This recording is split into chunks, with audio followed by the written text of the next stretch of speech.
The reason why we're having this, just to make sure everybody's on the same page around the ACIP, around what's expected, what it looks like, who needs to be involved. And so we have Nicole Reeves here from Cognia and Dana Williams with Federal Programs. They're going to share information with you. If you have any questions throughout, feel free to ask. Stop us and ask the questions. And I feel like I'm missing something. What else was I supposed to say, Dana? I did that. Wi-Fi. I did that. That's it. Okay, turn it over to Nicole. Thanks. So, thank you for being here, and thank you for allowing us to work with you. It's very exciting when ALSDE and Cognia can work together and try to coordinate our efforts and make sure you have everything that you need. With the upcoming due date of the ACIP, it's always good to try to make sure you have what you need. But if you guys haven't logged in, what I'd like to invite you to do while I'm doing the introductory thing, so I'm allowing you to multitask. If you would log into strategies, if you don't have a login, then just look off of someone else. I want you to log in, and I want you to just see, this is what we're gonna do a little investigation to start. I'm gonna get out of there. See how many plans you have in your strategies module. So I'm going to show you what that looks like. Yeah, you can get out of there. So on my plans, when you log in, when you get to the dashboard, once you log in and you put your username information and you open strategies, we're going to go, let me go ahead and just log in. Oh yeah, right there. Before we do that, we're going to talk about all of these in just a minute, but when you log in, go ahead and click on Strategies, which is your to-do list. It's an icon that looks like a to-do list. Then all the plans that your school has are going to populate. How many do you have?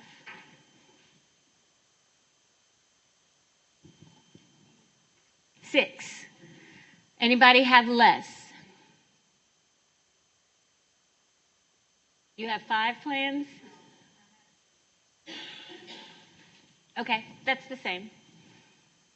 So we've been doing this at least 6 years, but I want you to compare your newest one, which would have been 23-24, to one from 3 or 5 years ago.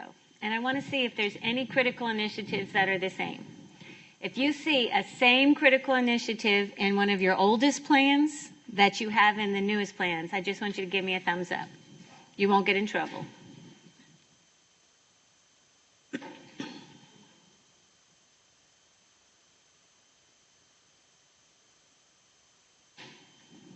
So once I see a thumbs up or something, I'll know if you've seen a critical initiative in an old plan that's still in a new plan.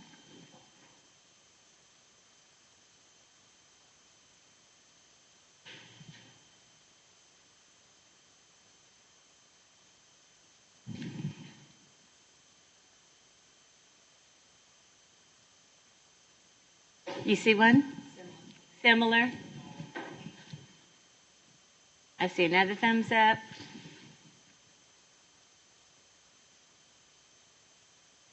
I saw several thumbs in the last one and in the ones yesterday. What does that tell me? So if you have 6 plans or 5 plans and you have a same critical initiative from 5 years ago that you have now, or even from 3 years ago that you have now, what does that tell me? What does that tell you?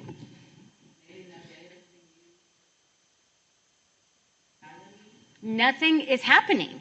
Whether you're updating your data or not, if you still have the same critical initiative, nothing changed. So we want to try and accomplish something with those critical initiatives. They should look different. So if you are starting a program for the first time and you say, like earlier, one of their examples was expose students to STEAM activities. We're going to have a whole discussion about that later, but expose teams to students to STEAM activities. Once you expose them in year 1, should you keep carrying that over? Well, you're just going to keep exposing them? What are we doing with that? You see what I'm saying? So those critical initiatives should have changed to show growth over time. And if they haven't, then this is the session for you. One of the things that happened 6 years ago when we started this work is it became a directive of ALSDE that all schools would use strategies to document their work. The document is not as important as the product, is not as important as the process. But what happened was, by the time school leaders got the mandate to put their plans in the platform, they had no time to implement the process with fidelity. So my guess is hardly anybody in here has done the full envisioning phase. Would I be right? And if you don't know, then I'm probably right, because then you don't know what the envisioning phase is or what it entails. So we're going to go through that at this time. Now, there are lots of tools that the first thing on the agenda is accessing your plan. So we are in the plan. If you could go back to my journey. Dana's going to talk about this a little bit later, but you guys have lots of things that are required, and these are tools. And much like a screwdriver, you can use it for more than just what it's intended to do. So I can use a screwdriver the way it's supposed to be used, but I can open paint cans, I can jar doors, I can help it scrape up something, I can do all kinds of things. You have to make these tools work for you, and we can help you. They're not perfect, but they will get the job done. The first one at the top is all observations. And when you click on there, there's 3 types of observations. You are very familiar with 2. Do you know what they are? The Elliott and the ATOT. But there's a third. We finally got it in the platform. It took us a minute. We have one that's called ERROL. If you have early childhood at your schools, this is the environment ratings for early learning, because those environments are different than the ones that are in Elliott. Because early learning is another whole ball game. The next one is your diagnostics that you are required to complete. So you have to do ATOT, you have to do, I don't know if you have to do Elliott, but you're using ATOT, you're using Elliott to inform your plan, right, or to analyze your data kind of thing. Diagnostics are the same. The diagnostics are where you do your comprehensive needs assessment. That's where you do your Title I. These are working together. Your Title I work and your budgets and different things like that. The next one is surveys. You use your stakeholder perception surveys to help inform your decisions as well. We now have got lots of multiple sources of data using some of our tools to get to that point, and then that brings us to strategies. And that's where we're going to stop. So when you open strategies, there's several things I want you to notice. All of the platforms have the same thing. In the upper left-hand corner, you see 3 lines. That's your administrative menu. In that admin menu, there are ways for you to add users. So I want you to click on Manage Users, and I want you to see if there's people in that list that are no longer in your system or school. Yes. You probably are. And they're just lingering in there. So if you look next to the name of each person, you can see 3 dots. That's an action menu. You're going to see this next to your plans. You're going to see this next to your other ones. So you can notice the 2 things. I can disable them, and in some cases, you might be able to remove them. If they have done nothing in the platform and they're no longer in your school or district, you can delete or remove. But if they've put anything into the platform, you just have to disable them, if that makes sense. If they don't know, and I've had to do this in all 4 sessions, and I'm just keeping it real, I'm not throwing any darts, but there are several people who are like, I don't have access. And when I go into the platform to give them access, they all had admin access, and they've already accepted those, so it's probably been a second since they've been in the platform. So you can go, as leaders, you can go and clean this up. Disable the ones that need to be disabled, add people who need to be added. When you have, and we're going to talk about leadership teams, when you create a leadership team, do you want all of that leadership team to have access to manipulate the platform? Maybe. If you trust them all and you don't want to do it all yourself, go for it. Or do you want all of your team to have viewer access? So if I add a user, click on that in the, yeah. You simply put in their email, and then you pick their role. Are they going to be a viewer where they can see what's in the platform, but they can't change it? I suggest your leadership teams are viewers. Are they going to be an editor? I'm always talking about practical application, because if we stay with compliance and we just do what we're told, then we're never going to do anything meaningful. So when you have a leadership team, and I'm telling you these to make this work meaningful. If you have to do it with energy and gusto and not just to check a box that you did it. So editor, this would be me. I would say, you are a strategic theme leader, you're a strategic theme leader, you're a strategic theme leader, you're a strategic theme leader. I'd give you access so you could go and update the things for your strategic theme, because I'm not going to do it all. I don't have time. So I can make you an editor. But if you are an admin, you are the only one who can add or remove users, and you're the only one who can create a new plan in the platform. Now, one of the things you can come out of that, we're going to talk about that copying and creating a new plan. So if you go to My Plans, admin menu, My Plans. We have done a terrible job with Cognia because we're trying to make sure that all of you know what you need to do to have your updated plan by when? Okay, and I was so glad that Dana said this earlier. It is due October 15th. But do you have to turn it in October 15th? If you haven't turned it in sooner. So another gentleman in one of our sessions said, by October 15th, we have a whole quarter done. And we're still waiting on approval. Well, that's when it's due. But you can turn it in June, get it approved by your LEA, and start the work when school starts. So when you do your progress monitoring, you've got information for December. But sometimes principals are hired in September or August.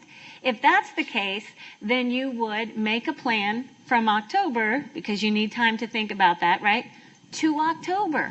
So your plan would include something to start in August, so you have an update for a mid-year review that includes something from that year. Does that make sense? So don't let the timeline or the due date dictate when you start your work. You decide. So when you copy and paste, once again, you see all these plans. So you find your 23-24 plan, and you can click on the action menu, which are the 3 dots next to it, and there's a copy feature. And when you copy, you just follow the prompts through. So you can go ahead and copy it. Here's where we did a bad job. We made it so easy to copy and paste or copy and carry over that you have the same critical initiative 6 years ago that you have today. So that tells me this is not a usable, flexible document, or you're not making any forward progress. So I'm going to tell you how you can use this feature of copy and paste, but be much more intentional. Because none of us really probably implemented the envisioning phase with fidelity. And it's the most fun phase, but it takes time.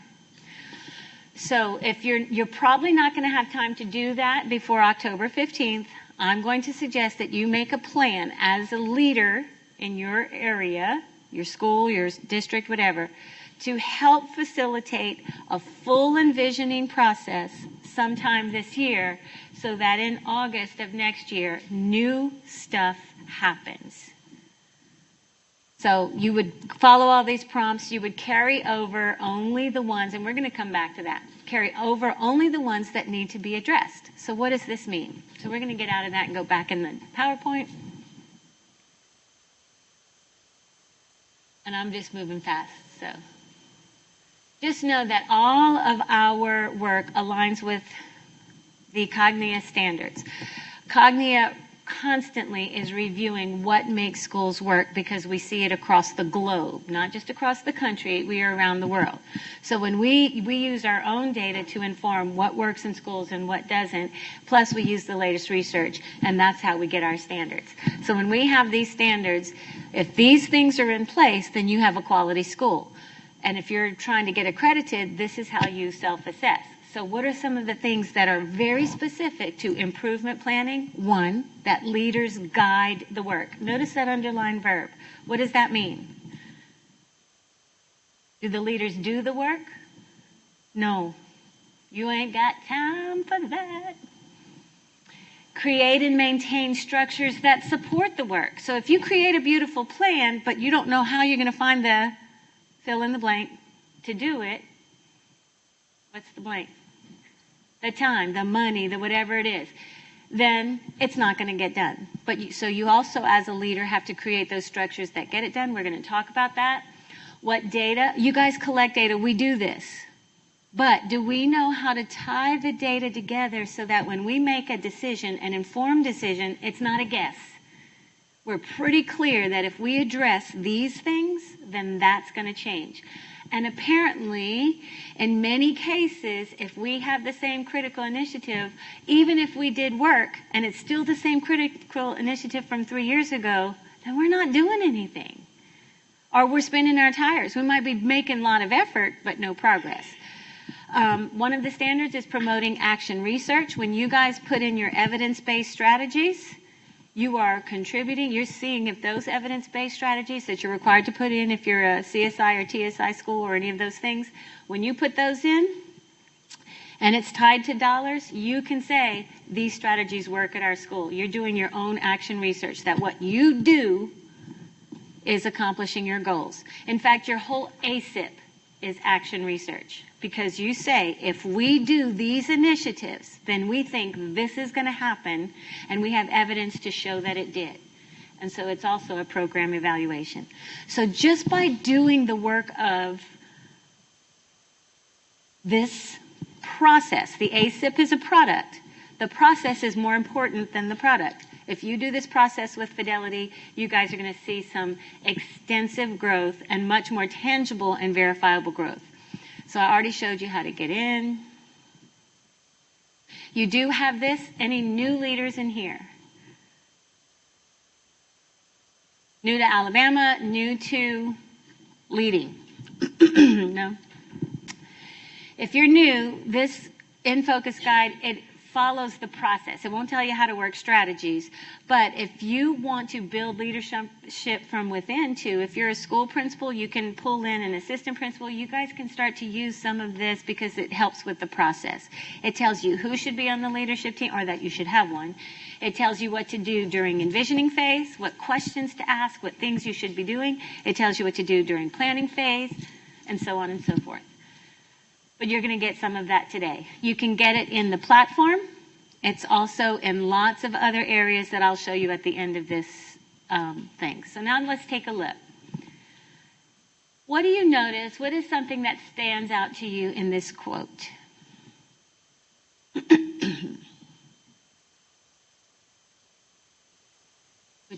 Okay? Love it. So how many of us have actually looked towards the future to create our plan? We didn't. I'm just going to be honest. We haven't done that because, like I said, when this was adopted, when this process was adopted by the state and you were going to use our platform to create your ACIPs, nobody, I don't think anyone, especially maybe in later years, but not in the first year, conducted the envisioning phase with fidelity. And it's the most important. What we are good at is we're good at collecting data and seeing where we perform now. Are we not? And the first thing we want to do is we notice third grade students are underperforming in math and have consistently underperformed in math for the last 5 years. So we throw all kind of effort to that third grade math issue. What are some things we would try?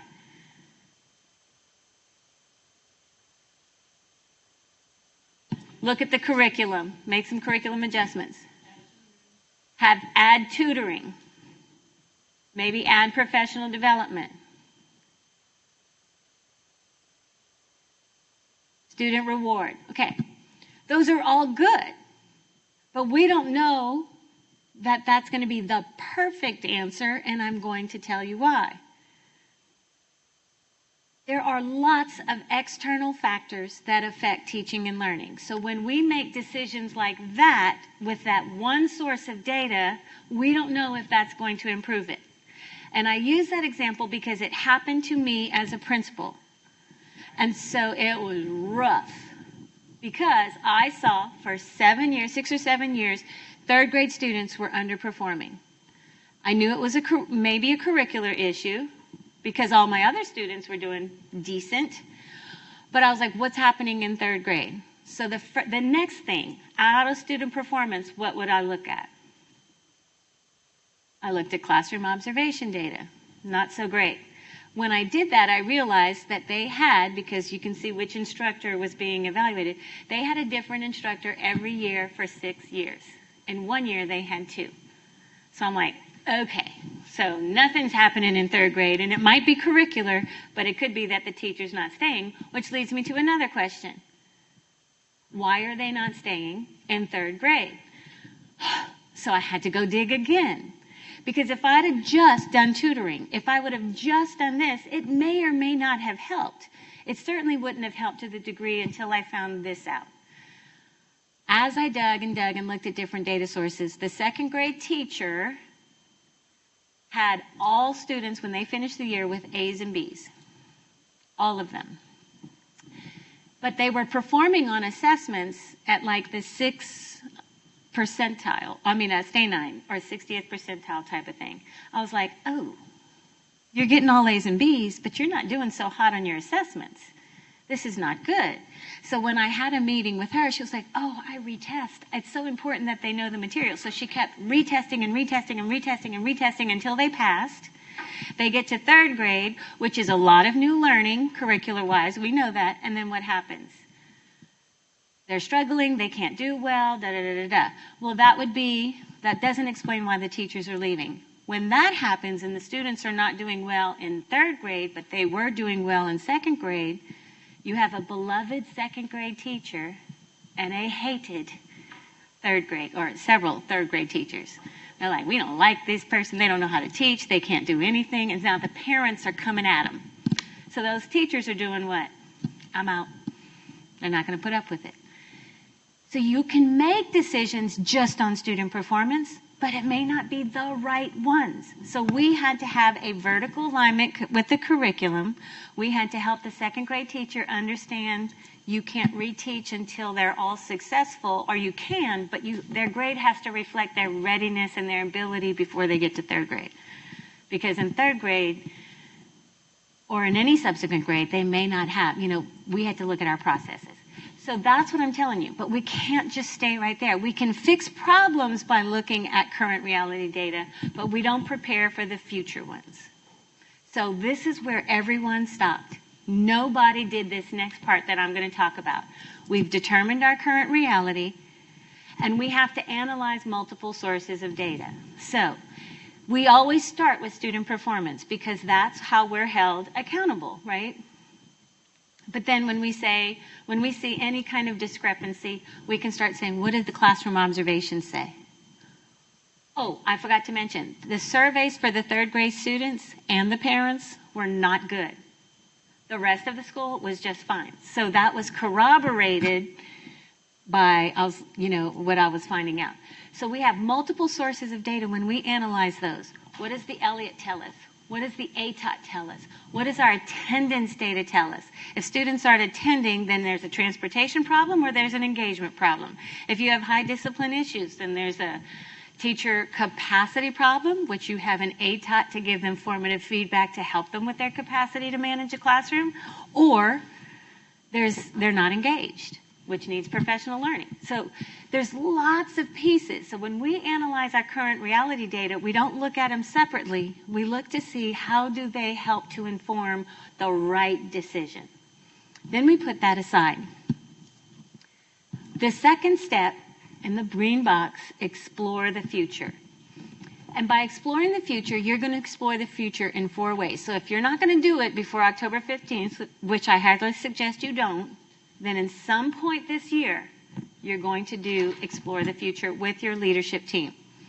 Let me tell you what that looks like. You're going to explore it in 4 ways. You're going to conduct a PEST analysis. So if you'll write P-E-S-T somewhere, you can simply Google, although you're going to have to use your, look at reliable sources online, but you can Google political trends for Lee County, political trends for Barber County, or political trends in education, or political trends. So you just start to explore from reliable sources.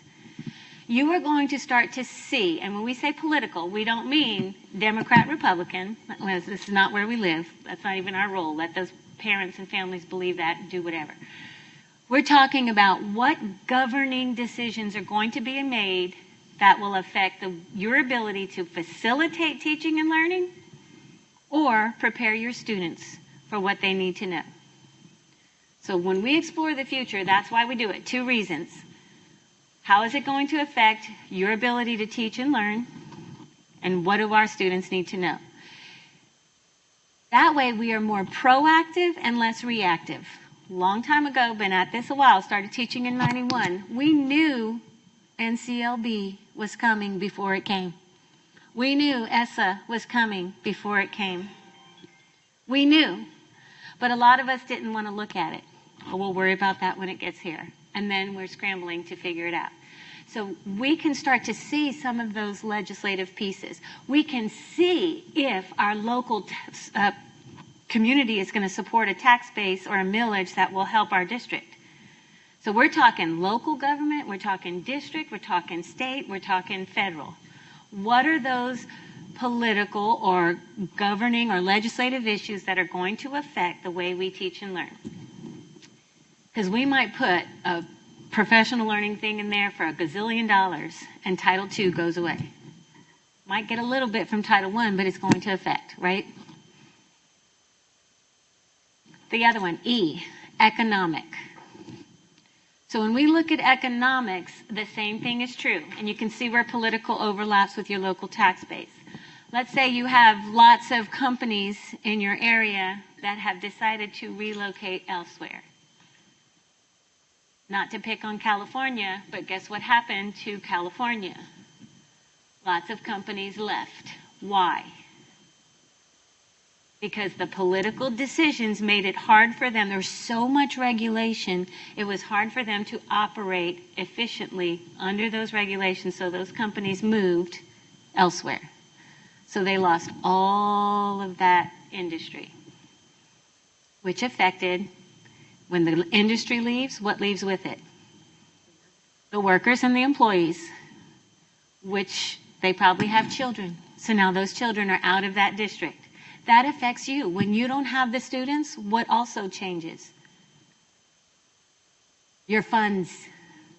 Your funds. When your demographic is overturned, in many districts that I've worked with, they started to see an influx of immigrants or different communities were coming. So you had some districts with large Vietnamese communities, some with large Hispanic communities that were coming into their system because they envisioned the future. They explored it. They knew it was coming.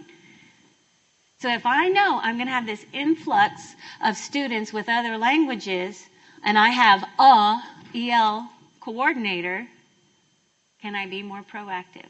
I'm going to adjust my budget to prepare for when that happens. Does that make sense? So we got to explore the future economically. Not to mention, if all of these businesses are leaving, people are leaving, all of that, what does that mean for your students that stay? They're going to have less opportunity because so many businesses have gone. And so what does that mean for CTE programs when you're trying to coordinate with different organizations? Again, if you see it in advance, you might be able to partner with an organization that decides to stay because they can see that they have a ready pipeline from students in the Alabama school system who are certified or whatever, and they don't have to go elsewhere. It's a great partnership. So it's this kind of thing that can happen. So that's E. S is social. We have to be cognizant of how people interact socially. What does that mean for us? maybe a little bit on how we facilitate teaching and learning, but more so for students because they have to know how to navigate this new social situation. What have you seen a lot of lately? And I don't want to talk about all the negativity. But just a couple of weeks, was it a couple of weeks ago in Georgia, right? We talk about mental health. We talk about SEL. We talk about all of this. But nobody's talking about what could have contributed. People are not talking to each other. We aren't allowing for collaborative activities in the classroom, which is A4 on the Elliott, by the way. So we don't have to stop and say, okay, now we're going to collaborate because it's an item on the Elliott. We're going to collaborate because that helps people to understand how to belong and how to communicate. Because I can promise you, having taught first grade after I taught middle school, and I went from middle school to first grade, I realized they didn't know how to share their feelings without being whatever. You know, they were going to hit, they're going to slap, they're going to do all of these things. And we see some adults doing the same thing. But how do we say, okay, one turn at a time? So we can start to teach those social skills. And now that so many students interact online in social media, what's happening? What are some of the things that we know, that we have seen are affecting our students' mental abilities with social media? Or mental, emotional maturity? They've been lied to because AI is changing everybody's face. So when they want to talk to it, or body. I want to look like that person, and that person doesn't look like that. And then they start to have self-doubt. Or I want to date this person, and that person don't look like that. Yeah, I'm going to swipe left. Yeah, keep going. I don't even know. Do you swipe left? Do you swipe right? So we have to help them see what's true. Learn how to investigate. Learn how to help them interact socially so that they do stay guarded, prepared, and emotionally well. Or when somebody doesn't like their post. I have seen it as a principal. When students were just devastated because they're the only girl in the class, this was 5th grade, that her posts weren't liked. Who cares? But I can't say that because she cared. But that's the thing. So we have to understand what those future trends are because we've got to help our students navigate it. And if we don't explore it, we don't even know. Because I promise you, the technology, which is the T, so we have political, economic, social technology, T's coming so fast, I can't keep up. I used to be in the know because my kids lived at home. They're all gone. I don't know anything until the teachers tell me when I do this kind of stuff. Oh, is that a thing? Then I ask my kids, they're like, Mom, where you been? Apparently under a rock. But technologically, if we know that everything is moving to technology, and we still have trouble with teachers integrating technology into the classroom for the student use, they're using it for them. But are the students using it? We're not preparing them for the future. But we can also make work a lot easier. When you guys pull your reports from surveys and everything else in Elliott, that's all done in the software. That's a type of AI. Predicted text is a type of AI. All of that is happening, and it can be helpful, but it can also be hurtful. So if we don't analyze or explore the future in those 4 ways, now, you're not going to solve the future trends, but you will know what they are, and here's what you do with it. Which of these future trends are most likely to affect us in the next 3 to 5 years? Because we have to be ready for them. So when we see, those become like priorities. When we see what's going to affect us the most, and this is where we are, we want to close those gaps. We know we're going to continuously work on student performance gaps. That's what we do. But in school improvement, how do we close the gaps of where we want to go and where we are? That's when those strategic themes start to rise to the surface. So if you know teachers are not integrating technology, but technology is moving so fast, that might be a priority. If it is students are underperforming in our economics or businesses are leaving, then maybe mathematics or social studies or CTE programs might be a priority. because you want to prepare them to build a strong community. What is it that's coming down the pipeline that's a priority? Where are we now? How do we close those gaps? That's what creates your 5 strategic themes.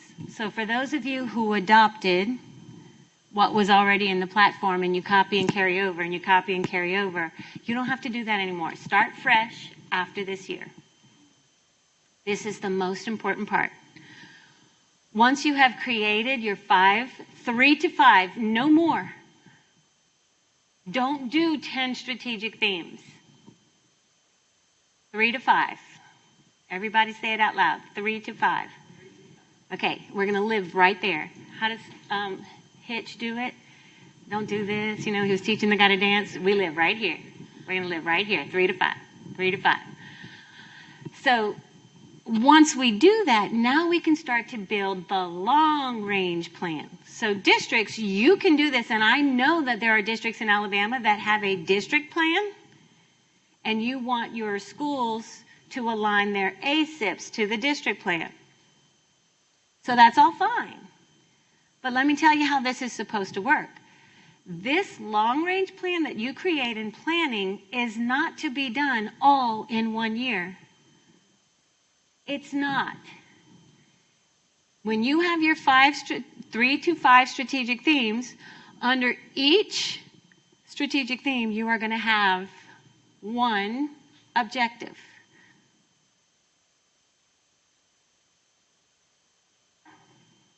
Under that objective should be broad enough that it'll carry you through 3 to 5 years. So don't put, we're going to integrate technology in each classroom. You can do that in a year. If that takes you 3 to 5 years, you have more work to do. It has to be all students and teachers will be using technology effectively to communicate to this, to this, to this. What do you want to have happen at the end of those 3 to 5 years? That's how big it should be. Then you're going to break that down. Not all teachers or students are going to have or be using it in that manner. So where do you need to start? What might be some activities or some initiatives that you have to start in your school or district to help them all use technology?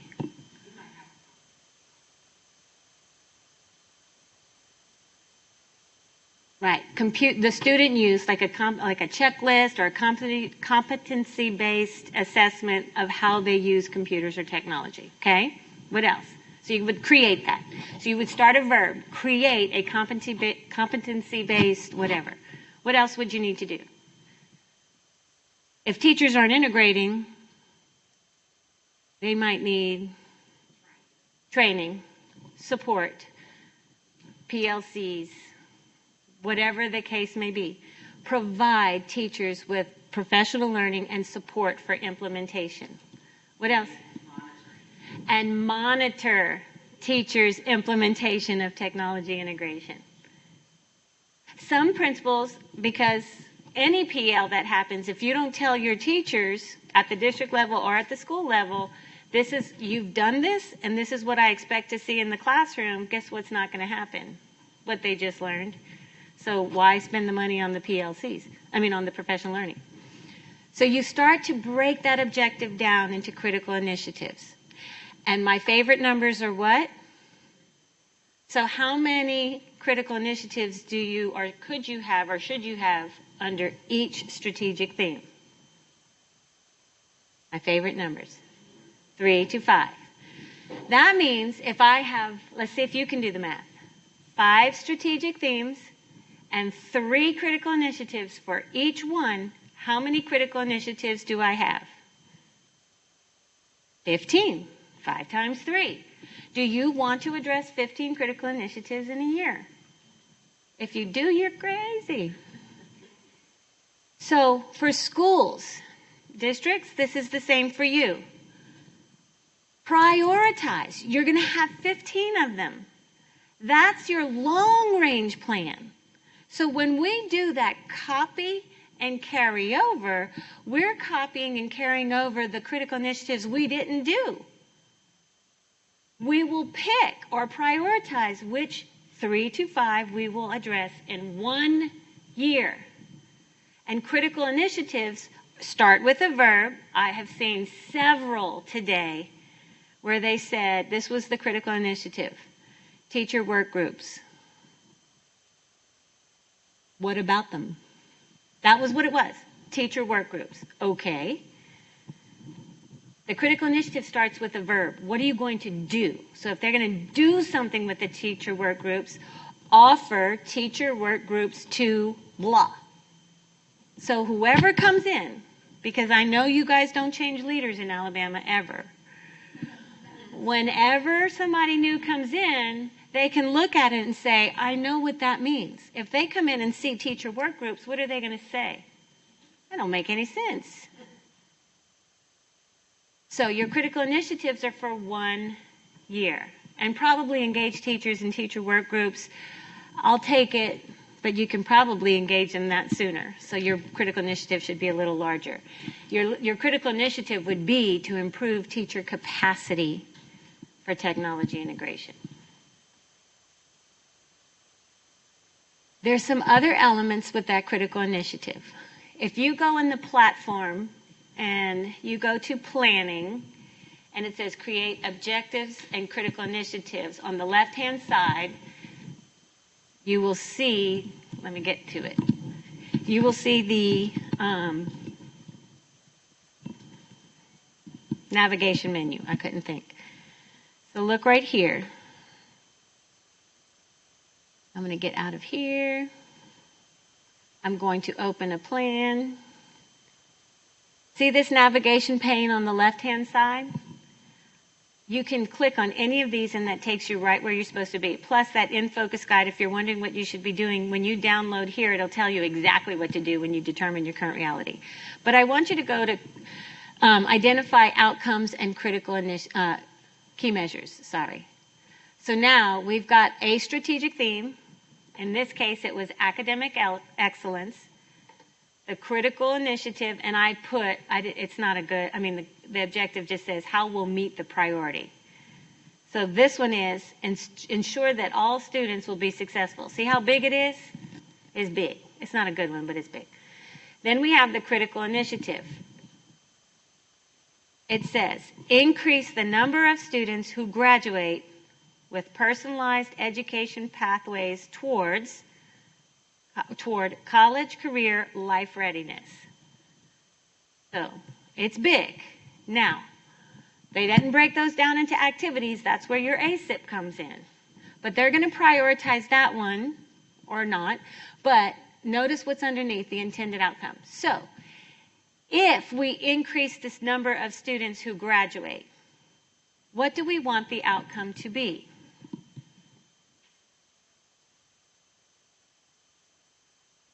Again? Well, more students graduate, but that's just not the intent. Why do we want them to graduate? So what if they graduate? Oh, we're all graduated. Not only just ready, but that they do it. We want students who seamlessly engage in their community. So it's not about graduation rate, although it is, because that's how we're held accountable in a lot of cases. But we want to increase the number of students who graduate, and we want the intended outcome that they are college, career, or life ready, or whatever it is you call it, that they're ready to enter the world. Now, can I measure graduation rate? Yes, and that's fine, and that might be enough for the state. Can I measure their readiness? If that's our intended outcome? The answer is yes. How many enter colleges or careers? So you might do a follow-up. You can do a survey to those graduates. I feel ready for my next step in life. There's a way to, and then you can see the degree to which you reached your intended outcome. When it comes to student performance, it's kind of, people will say, we want to increase the number of students who master whatever on these assessments by 10%. All right. So you do that, and their intended outcome is the same as their critical initiative. But why do we want students to improve their performance? It can't just be because the state told us we had to improve their performance. It's about them. What do we want for them? That they are ready for the next level of learning. So you measure the degree to which they are ready for their next level of learning. So it's much easier to measure an intended outcome than it is. So when we say provide professional learning, can I prove, can I give evidence that we provided it? Yes. Why would we provide it?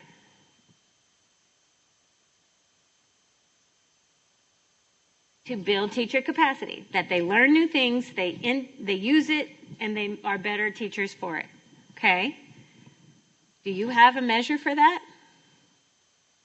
To improve teacher capacity? Yes. You're required to use it. It's called the ATOT. So the ATOT is where you are able to show teachers that they have the capacity to create the environment that is conducive to learning. And you have this feedback, and you can show them, and it's not an evaluation, it's formative feedback. You can show them from point A to point B that they've improved their capacity in whatever it is you provided professional learning for. So the critical initiative says provide professional learning in. You can prove it all day long, and you can use that as one of your measures, but the intended outcome is to improve teacher capacity. So when you have not only compliance monitoring, which is compliance, so they'll see that you provided it, but that shouldn't be enough for you. How much did they grow? That's school improvement. That's OSI. How much did it make an impact in your school? That's building a culture. So if the teachers improved on their ATOT from here to here, and even in one of those domains, you don't have, if that's the problem, that their classroom management is a problem, and the Elliott supports that, then that's what you're going to work on. And then you can show, and you can tell all of your community, your OSI people, your accreditation people, we improved in this area because we saw that it was a need. And we reached, can you imagine to say this? We reached our intended outcome. What we're doing now is we're just saying what the data tell us, and then we move on. And then we copy and paste those critical initiatives year over year over year. So intended outcome is critical. The key measure is the tool you will use. I saw this. I see this all the time.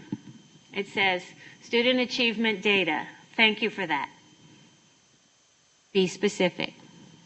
Are you going to use interim? Are you going to use ACIP? Are you going to use, what assessment data are we discussing here?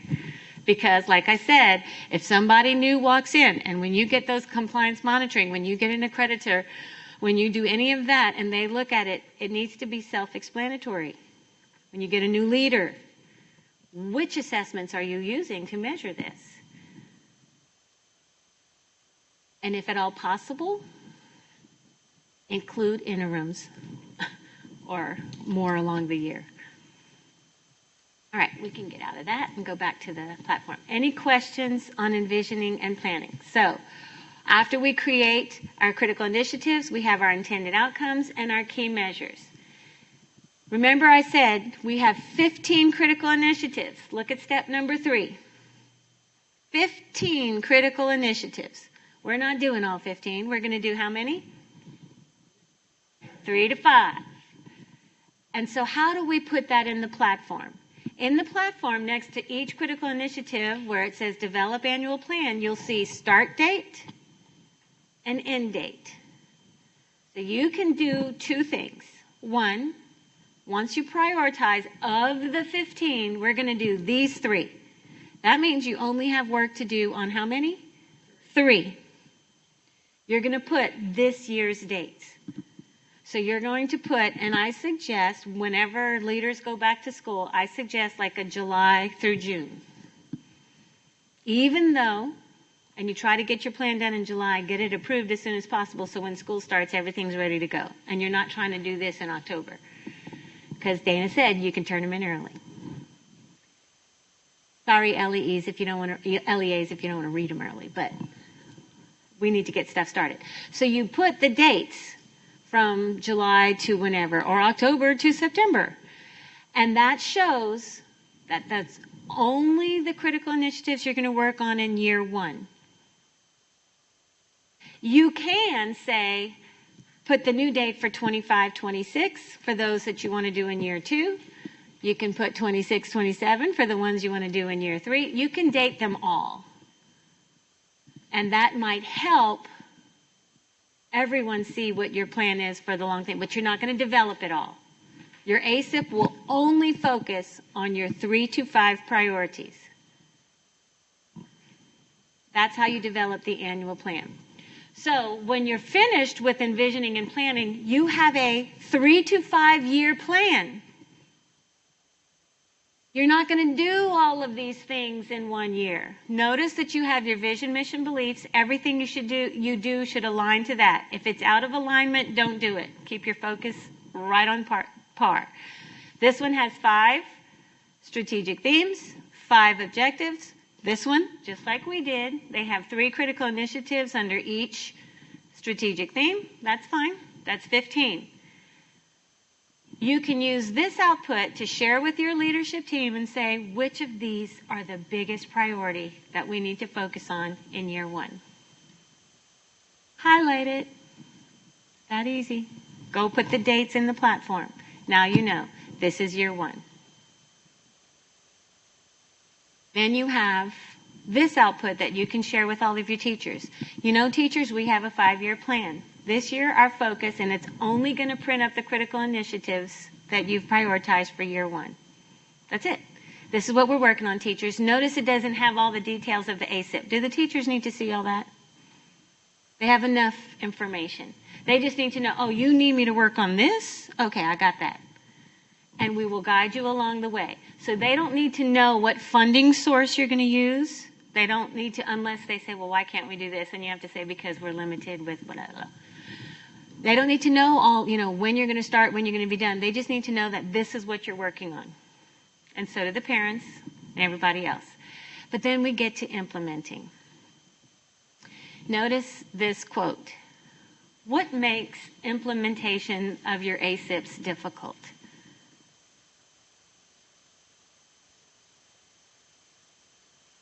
In your own experience. Time. Right. Oh, she just said it, Dana. You heard that? Time to reassess and realign. And we're going to talk about the realignment piece in a little bit. Nobody likes it because it takes time. What else? And why does it work, you said?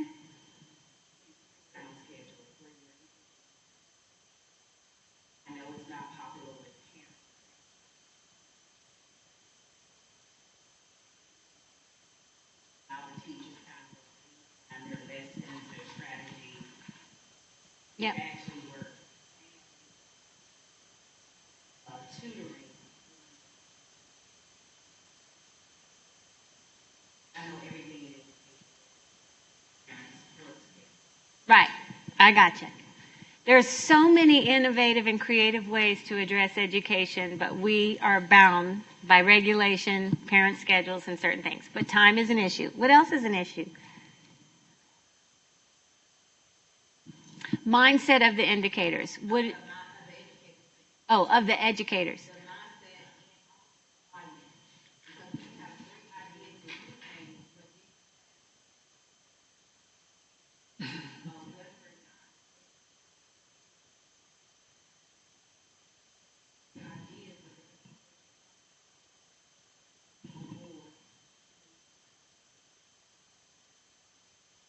I'm so glad you said that. That's huge, that's going to lead me to talk about, don't let me forget, when we talk about who should be involved in this plan. So that's exactly right. Buy-in is huge. Not just from them, but if you're at a district level, the board.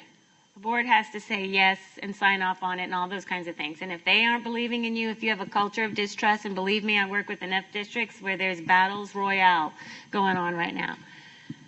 because they don't trust. And then that could be that teachers don't trust their administrators, not because they have anything to say about it, but it might be the third administrator in as many years. Or it can be not living in reality. Correct. And here's my point about living in reality. Walks down the hall. All doors are closed. Children are inside those rooms, crawling under desks, out of line, mentally, emotionally. And as long as that hall is quiet, we assume Learning is happening. so you have to support that teacher, but she can have somebody. Now, I'm sorry, I said from all levels. I retired and went back in the classroom because I wanted to be assured what is the Yep. problem. I agree. The problem is this young administration wants to walk around with a clipboard, counting what's on the wall, creating pie charts, and having meetings, and not really allowing those teachers time to readjust and realign. I'm with you. I started in '92. I don't know many kids in my classroom who couldn't read. My principals were not coming around with clipboards No. and looking at what was on my wall and counting it, which is an insult. I would say, why are you counting a piece of paper and counting it on that floor? Well, I will tell you, from Cognia's side, because I started volunteering for Sachs Casey in '96, we did the same thing. We counted how many library books they had in their library. I'm like, oh, law. That's why we don't do it anymore. That's why we brought in the Elliott. That's why we bring in the ATOT. Because we don't want the principals to walk around and just put, this is what they did for me with a Post-it note. Walk in my classroom, Post-it note, good job, and walk out. I'm like, good job? Did you see me trying to break up a fight over here? Now, sometimes they walked in and we were standing on the tables, but that was part of the lesson. And I got a what WTH on my Post-it note.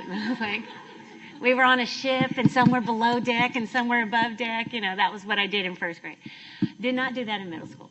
But that's the thing. We have to be in there and we have to give our teachers meaningful feedback and we have to allow them to have buy-in. So we can create a plan, but if they're not part of the team to see the plan, they're not going to do it. They're tired.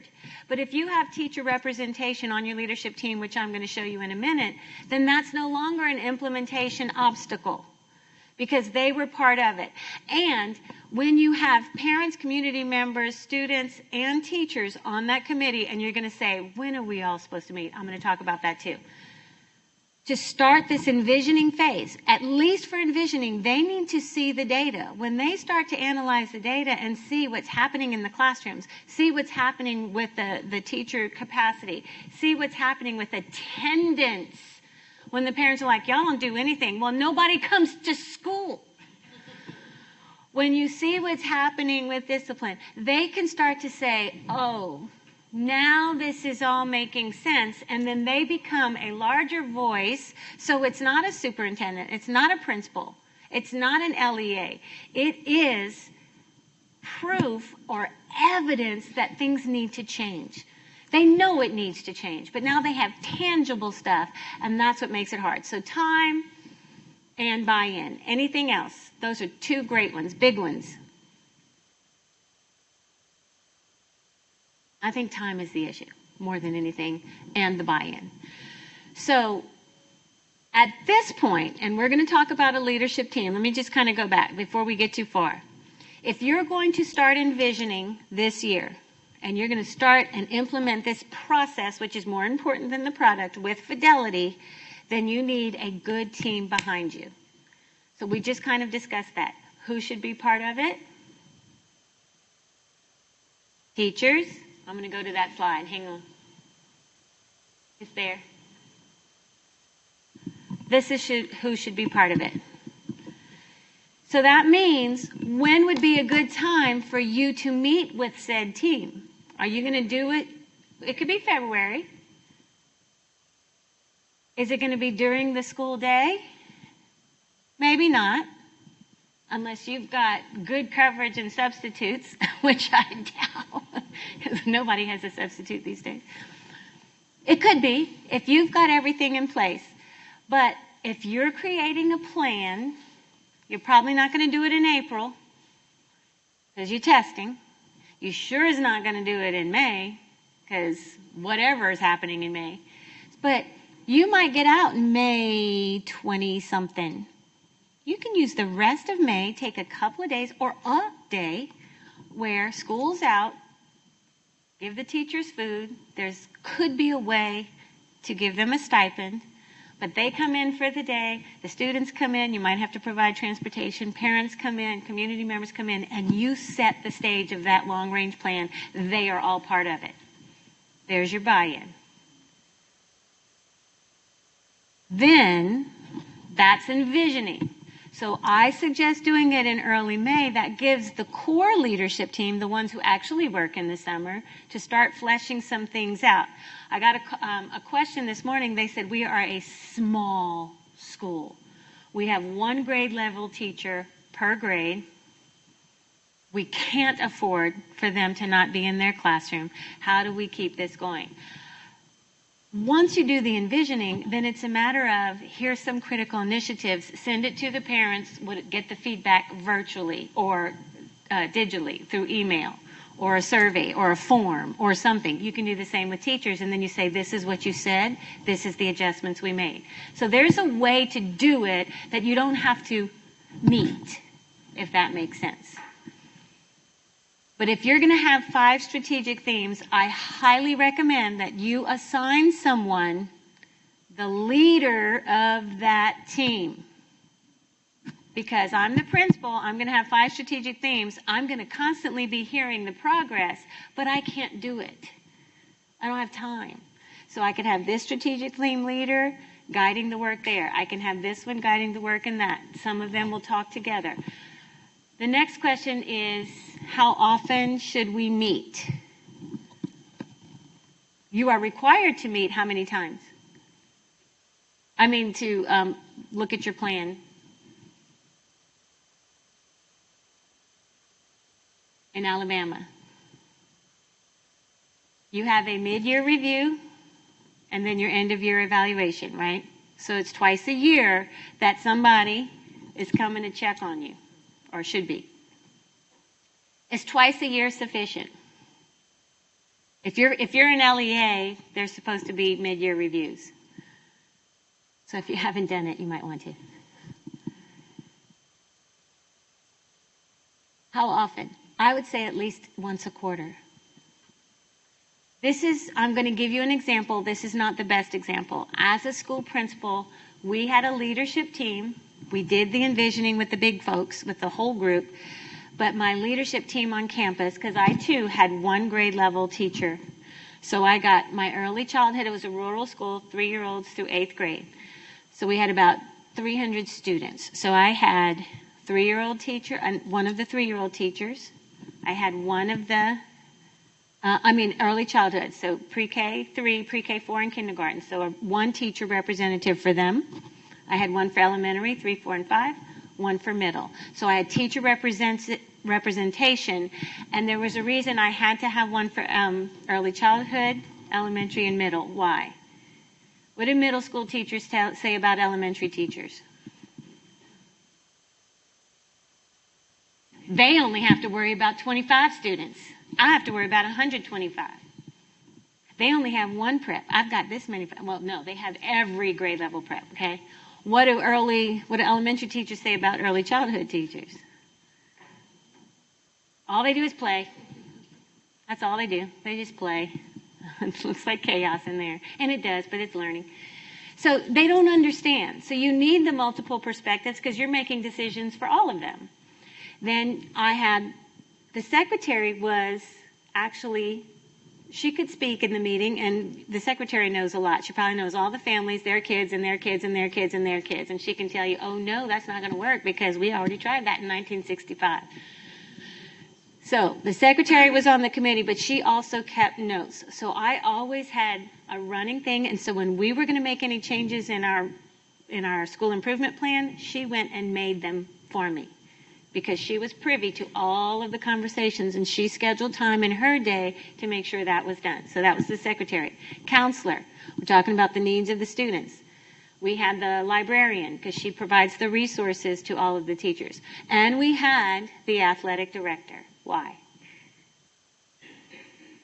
Because for some students, that's the only way we can reach them. They're not going to listen to a teacher, but they will listen to that coach. I tell you what. So we figured out our leadership team, and we met monthly. And we met monthly around lunchtime, which all the lunches kind of overlapped. So no teacher was out longer than 30 minutes once a month. And I fed them. That was easy. I brought food.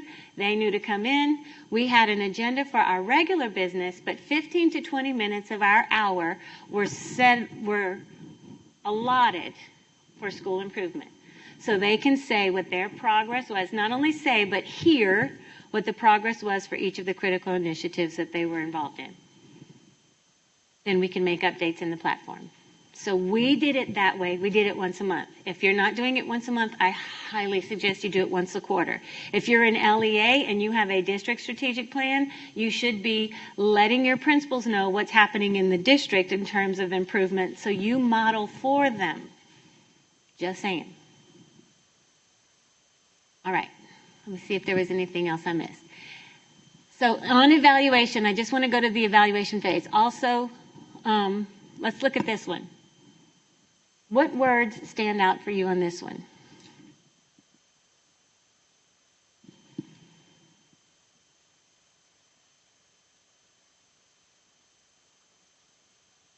Intent. I haven't honestly met an educator with malintent. I haven't. I've met some with bad attitudes, but I haven't met any who mean to do harm.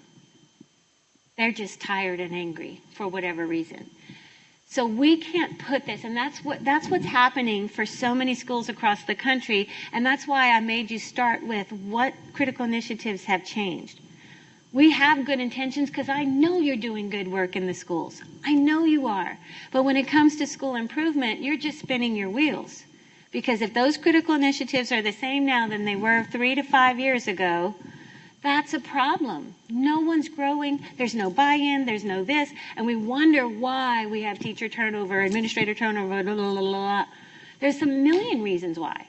So make the work meaningful. And let's stop having good intentions, but have good results. That's what it's all about. So here's how you evaluate. How many of you have not evaluated your 23-24 plan? Hey, good. And if that's okay if you haven't. But when you do it, this is how you do it, and I'm going to make it so easy. How many, starting next year, because you're going to go through the full envisioning process, how many critical initiatives will you be worried about? 3 to 5. So you have 3 to 5 critical initiatives. You have persons responsible assigned because it's in the ACIP, who's in charge of that critical initiative. So 3 to 5. For each of those critical initiatives, you let those folks report out. Provide professional learning for teachers. Okay, PL department or PL person responsible. So maybe it's your instructional coach that's kind of leading that PL thing.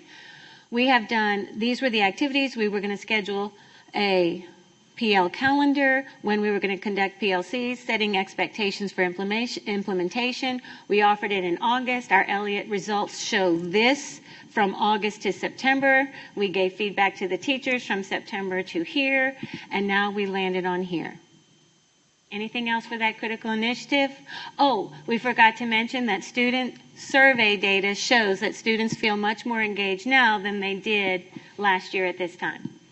Anything else? No? Okay. Next one. Technology integration. Every teacher received professional learning on how to integrate technology. We've seen integration of technology in 85% of the classroom. 15% of the teachers, we did not see it. According to the Elliott or whatever, our Elliott results show that our digital learning went up from a 1.7 to a 2.1. So we do see some growth there.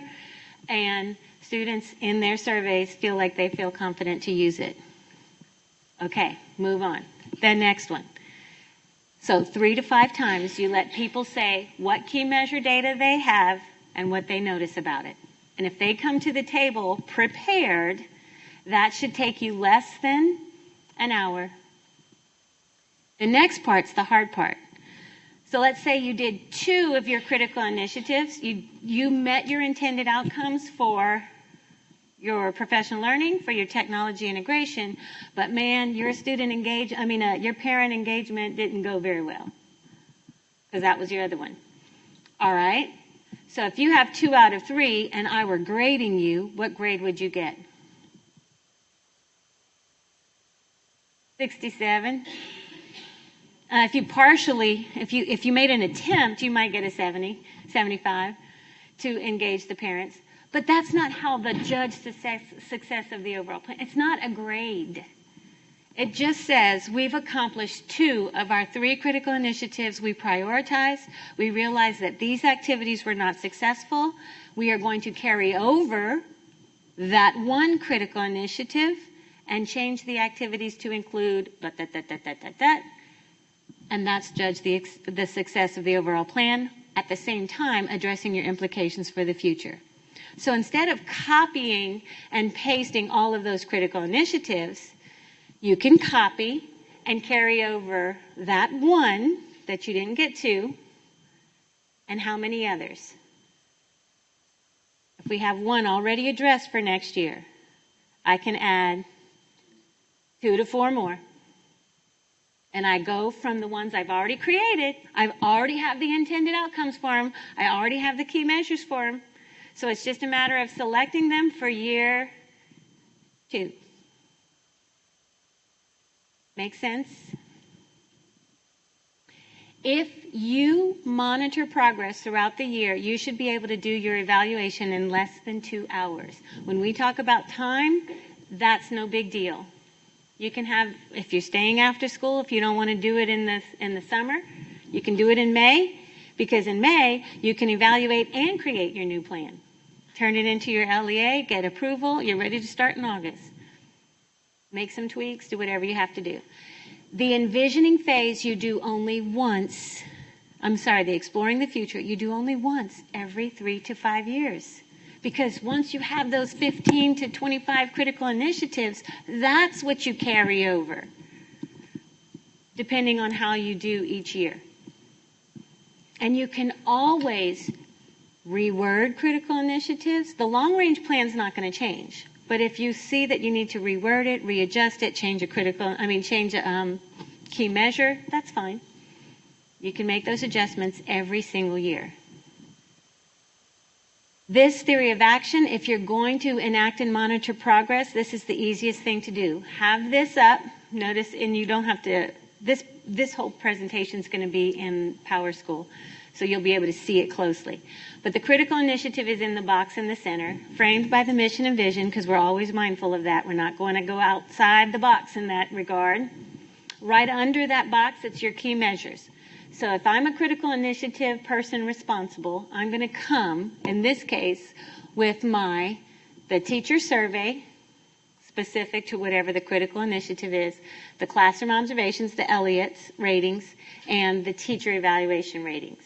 So I'm coming with those 3 sources of data, and our intended outcome was that all staff will gain the knowledge necessary to transition into personalized learning instruction.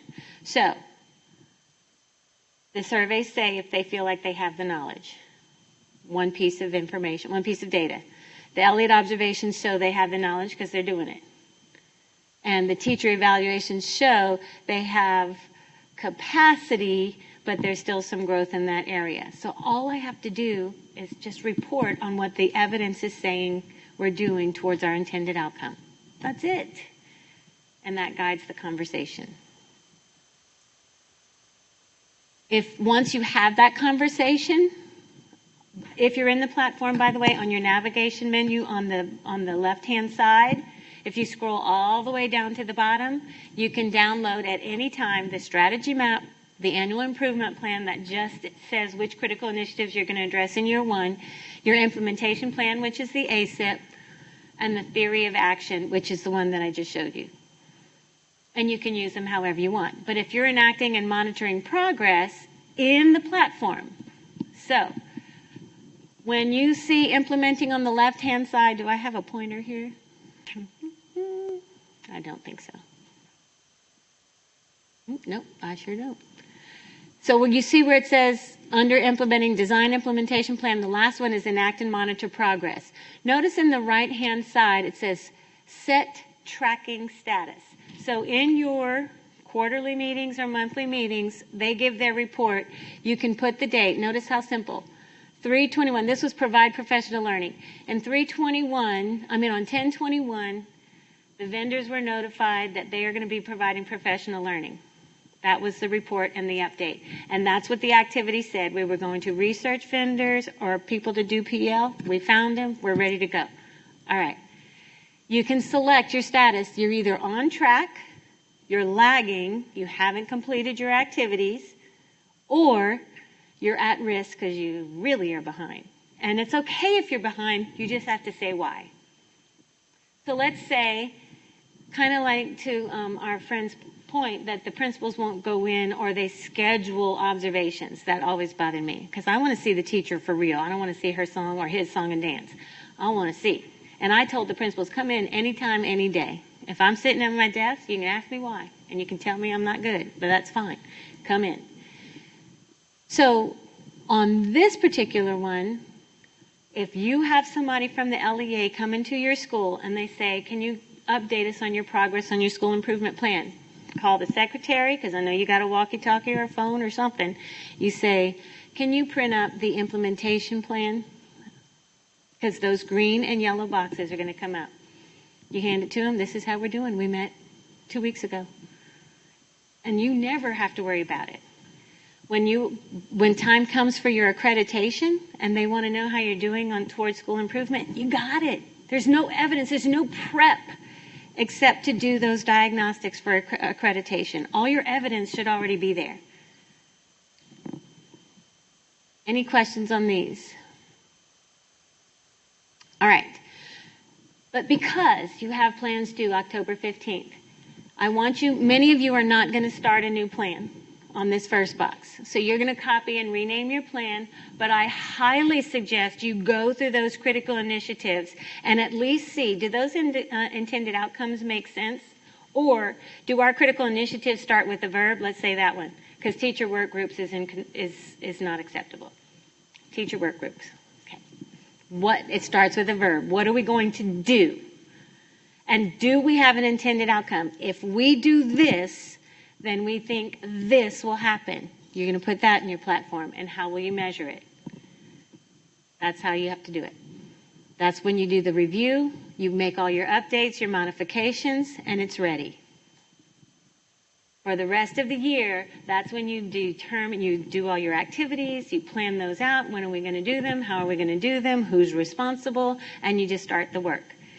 Now, everybody says, oh gosh, this is just another thing to do.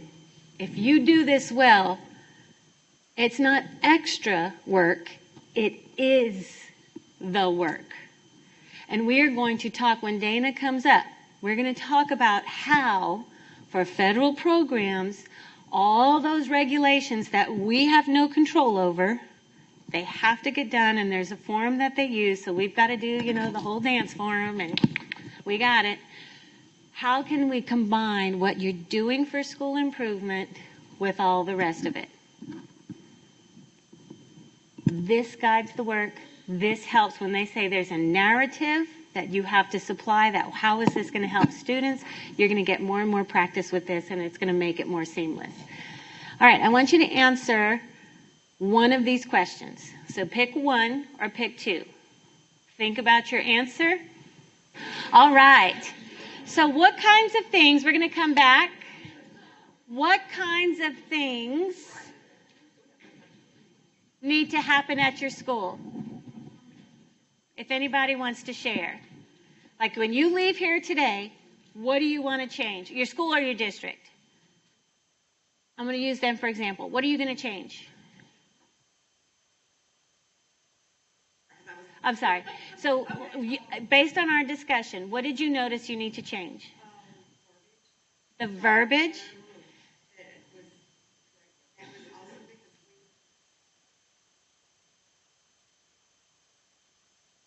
Very good. So they had things like their critical initiative said Principal Academy or Leadership Academy.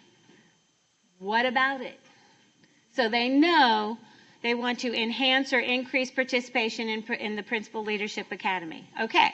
Now, There was another one, increase exposure to 7th and 8th grade students in STEAM. And their intended outcome was that there would be increased exposure. Okay. But why do you want to have increased exposure? Not just to have increased exposure. What do you want the outcome to be? If students are more exposed, then they could be more engaged. So you increase exposure to STEAM activities, and the intended outcome is that students would be more engaged. They will measure that increased engagement. Make sense? So they're changing verbiage. What else needs to happen? Very quickly. Need to add 2 critical initiatives. All right, we're not going to answer the second one, but you can, if you've already shared with your group. There's lots of reasons, and this is going to be on the uploaded PowerPoint. There's lots of reasons, and these are some. Please move beyond compliance. Be accountable to the students.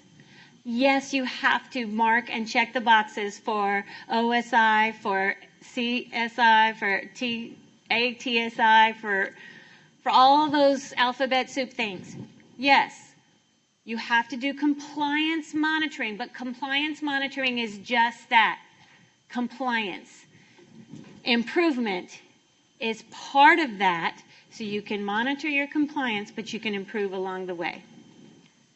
Here we go again. There are tons of resources available. Cognia offers resources, so if you're in the platform and you're on the My Journey dashboard, not in strategies, you will see in the upper right-hand corner, it says, hello, Joe, hello, Nicole, hello, whoever.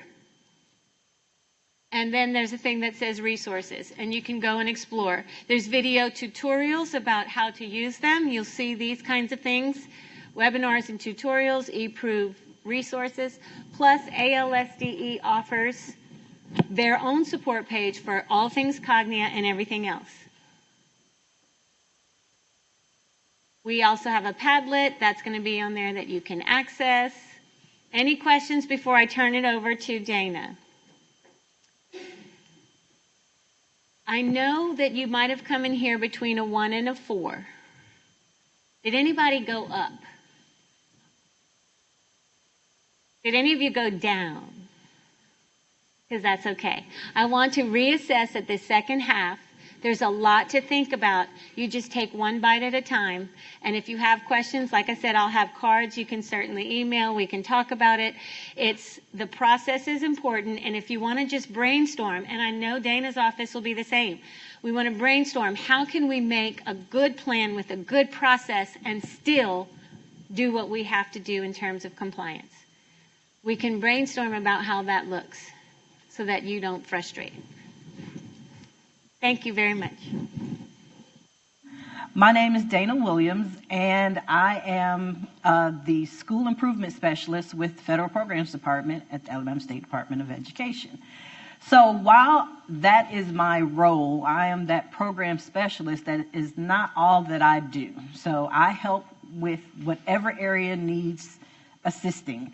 So a lot of what I talk about will be relative to those schools that have a CSI label, but remember, those schools that have CSI labels are also Title I schools. So this is relative to actually all Title I schools, okay? So let's get started. Today's agenda. We're going to discuss all these things. The Alabama Continuous Improvement Plans, not in the same regard that Dr. Nicole went over, but as it relates to our role, federal programs directors, and what principals are responsible for in these ACIPs. The school improvement updates, those that happened in FY24, and those that will happen in FY25. That's where we are right now. We're also going to discuss the monitoring that took place by the U.S. Department of Ed.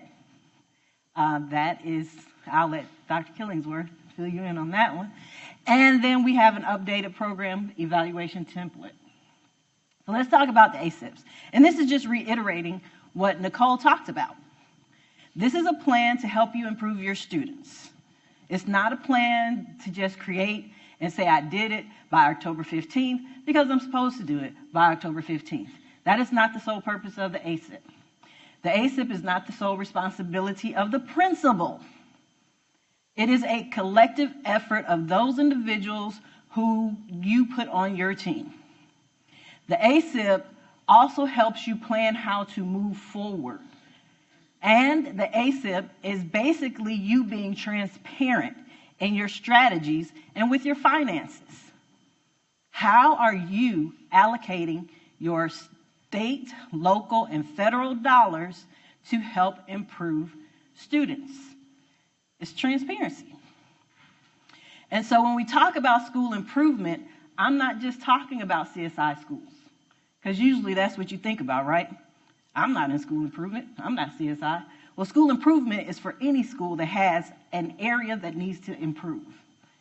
And how many of us have those schools? All across the state and the country. There is something, there's a gap in your data somewhere that has to improve. And that is considered school improvement. So when I say school improvement, it is not just CSI. So, federal programs directors, where are you in the room? Anybody? 1, 2, 3, a few. Okay, aspiring federal programs directors. Anybody? No, I don't want that. No. Whew. So, let me tell you about your role as a member of the ACIP team. So, federal programs directors, you have a very important role to play on the ACIP team. What is that role? Your role is to be the sage on the stage, the guru of federal programs. You are the person, the expert of knowing how these dollars are to be spent. You are the one who knows all the rules, all the procedures, everything that comes from our office. You're that person. And why do you need to know all of this information? Because you have to help rein in all the bright ideas principals have of how they're going to spend their money, right? You have to rein it in. So when I was a principal and I wanted to improve my school, I wanted to buy new furniture. I wanted to paint murals. I wanted to have a farm-to-table restaurant, a recycling center. I wanted everything under the sun that would attract the students and the parents to come in. Well, my federal programs director had no problems telling me no. I'm like, this lady just doesn't understand what I'm trying to do. And the more I tried and pushed, the more we argued, went back and forth. I'm like, she's just hating on me. She just don't want me to succeed. She doesn't care about these students. She hadn't been in the classroom in I don't know how long. She needs to retire. And so, you know, principals, y'all probably have said this about the federal programs directors. But I'm on your side, federal programs directors. I'm on your side right now because I have learned. I have grown. I have matured. So, being in this position, I've learned the responsibility that you have. So, I support you. Your role is to explain to principals how these dollars need to be spent, and the activities have to be what? Say it with me. Reasonable, necessary, allocable. These are words principals don't hear very often. They don't hear it. But you know it, and you know how it relates to that federal program. Whether it's Title I, Title II, Title III, 1003, whatever program it is, you're the ones who know. So therefore, it's your responsibility as a part of that ACIP team to rein in those ideas and help principals understand why you're saying no. Principals, they're not being mean. They're not hating on your ideas. They're not acting as if they just don't care. They can't allow certain things to happen. That's just it. They can't allow certain things to happen because there are federal guidelines around this money. And nobody wants to go to jail. So, federal programs directors. How many of you have principals come to you, do we have money for this? How much money do I have left? Because I need to spend it on, I see a lot of heads, yeah, all done. Well, ask the question, how does this resource, initiative, activity, intervention remove learning barriers? Remove learning barriers and directly impact academic proficiency. Principals, you have to start asking yourself that because you have teachers coming to you, right? Wanting to spend money. Federal dollars have to impact academic proficiency and remove barriers for students. So, example, Alabama Literacy Act. You know, in that act, you have to assess students, and this is for elementary. I don't know how many high school people we have here, but for elementary, you have to assess students for the characteristics of dyslexia, right? You have to assess it. We can't diagnose them, but we can assess for characteristics. And so you find you have students, and you need to provide some support for them. Well, I can get some brand new small group kidney tables with these comfortable chairs. So as I'm teaching these kids, they are comfortable and ready and paying attention. How does that remove the barrier of having dyslexia or the characteristics of that kidney table with comfortable chairs? Does it directly impact it? Anybody? Anybody? It's not a test question. No. But if we purchase a program such as Lexia to use at that small group table, then are we removing barriers and directly impacting the student? Yes. So there's a difference. You have to look at it. Remove the barrier and directly impact that student. So again, the federal programs directors, don't just say no. Be nice. Find another way. All right? Also, federal programs directors, you are the ones who will be approving the ACIPs. It may be a team of you. Whoever your super says needs to do it. But the ACIPs have to be approved. This is according to ESSA. ACIPs have to be approved by the school and the LEA. And for CSI schools, they have to be approved by the state. And for that, the state is, is OSI, the Office of School Improvement. So, make sure you are an active member of that team. You'll also be a part of the monitoring process. If dollars are spent on an initiative, an activity, a resource, you need to be a part of that team to monitor it. Were the dollars spent effectively? Do we need to continue this because it's working so well? Do we need to modify it? We purchased it for K6, but only 3-5 seems to be using it. So do we need to modify this? Is it not working at all? Because, you know, anything purchased is only as effective as those who implement it, right? And how well they implement it. And then, of course, at the end, you have to evaluate. These are all the steps Nicole just talked about.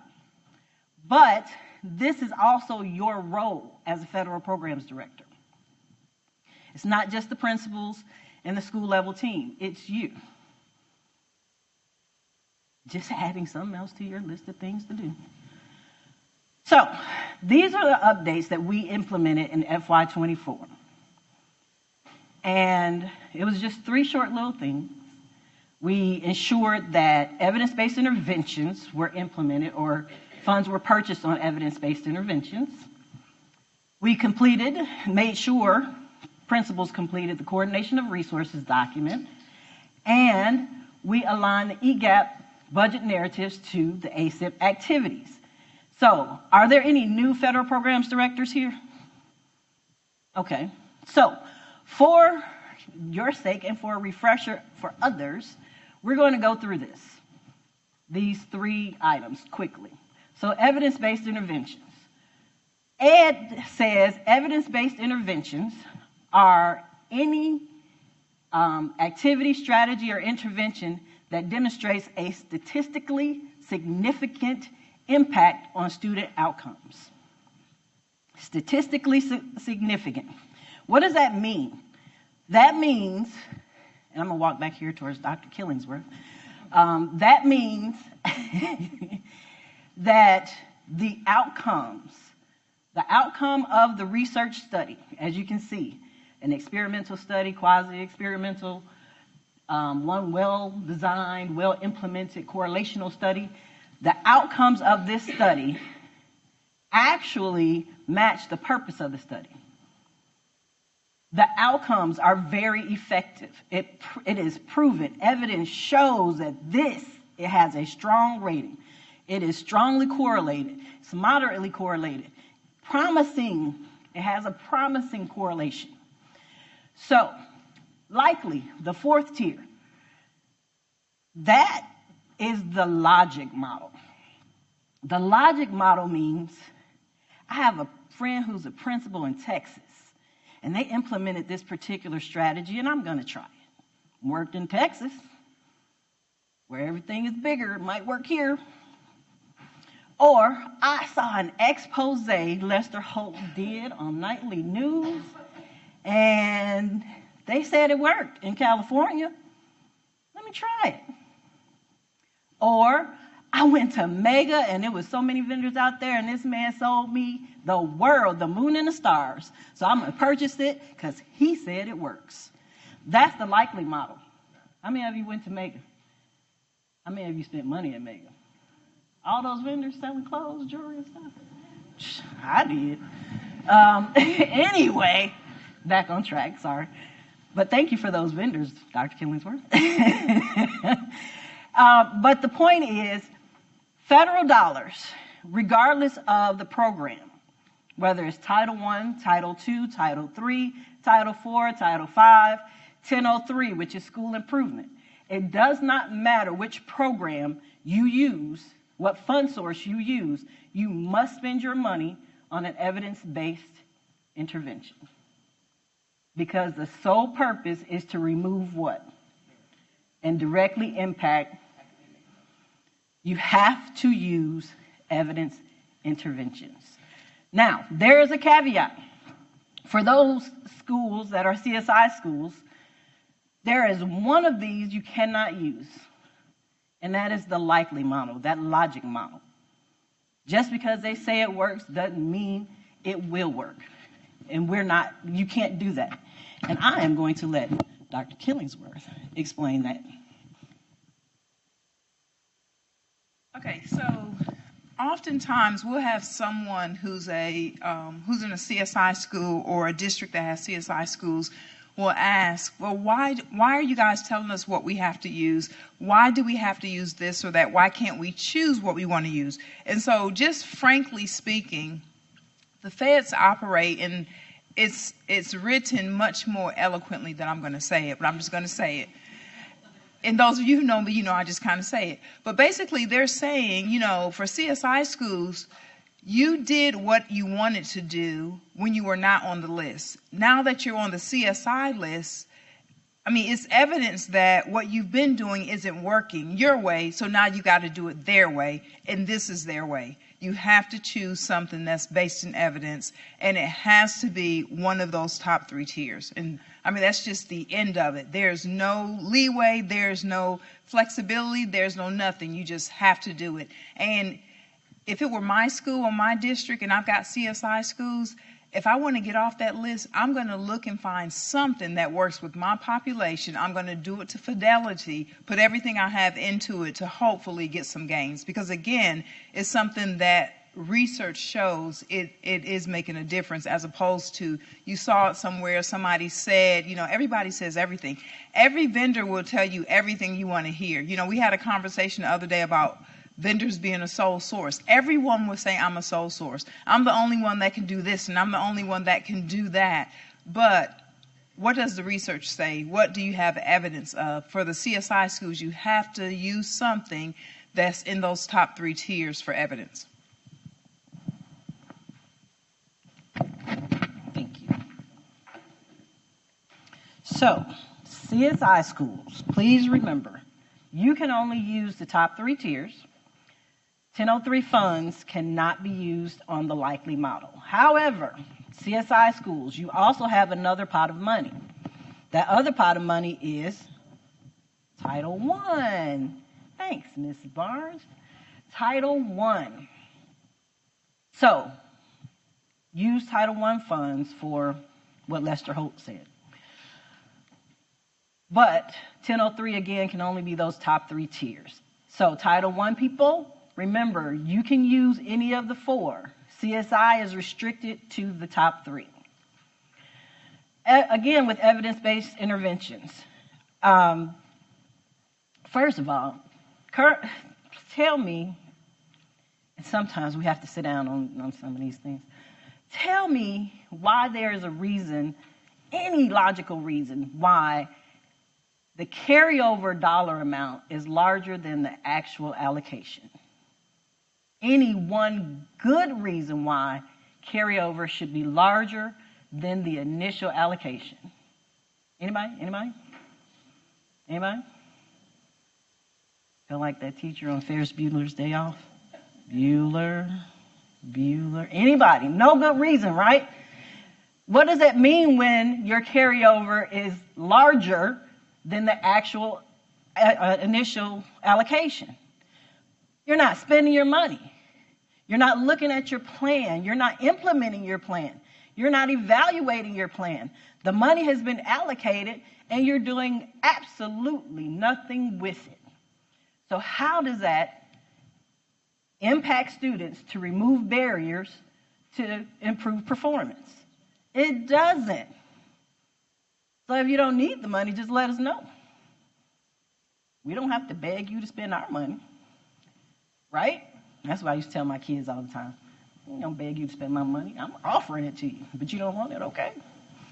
So your dollars are to be spent on current year students. Current year funds for current year students.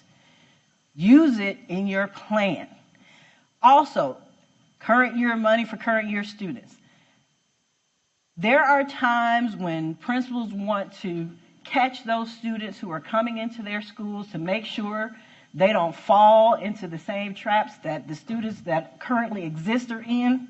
So you want to create a bridge program or a transition program or support your feeder pattern somehow. Well, if your middle and high schools are CSI or Title I, but your elementary is not identified in any way, you cannot use any money on those students who are in 5th grade going to 6th grade because those students in elementary did not generate the funds. While it is admirable that you want to put things in place and be proactive, we appreciate your efforts. You can't do it. Okay? And it's the same if you want to create a preschool program. Those preschool kids did not generate the funds. It's the same thing for 8th going to 9th grade.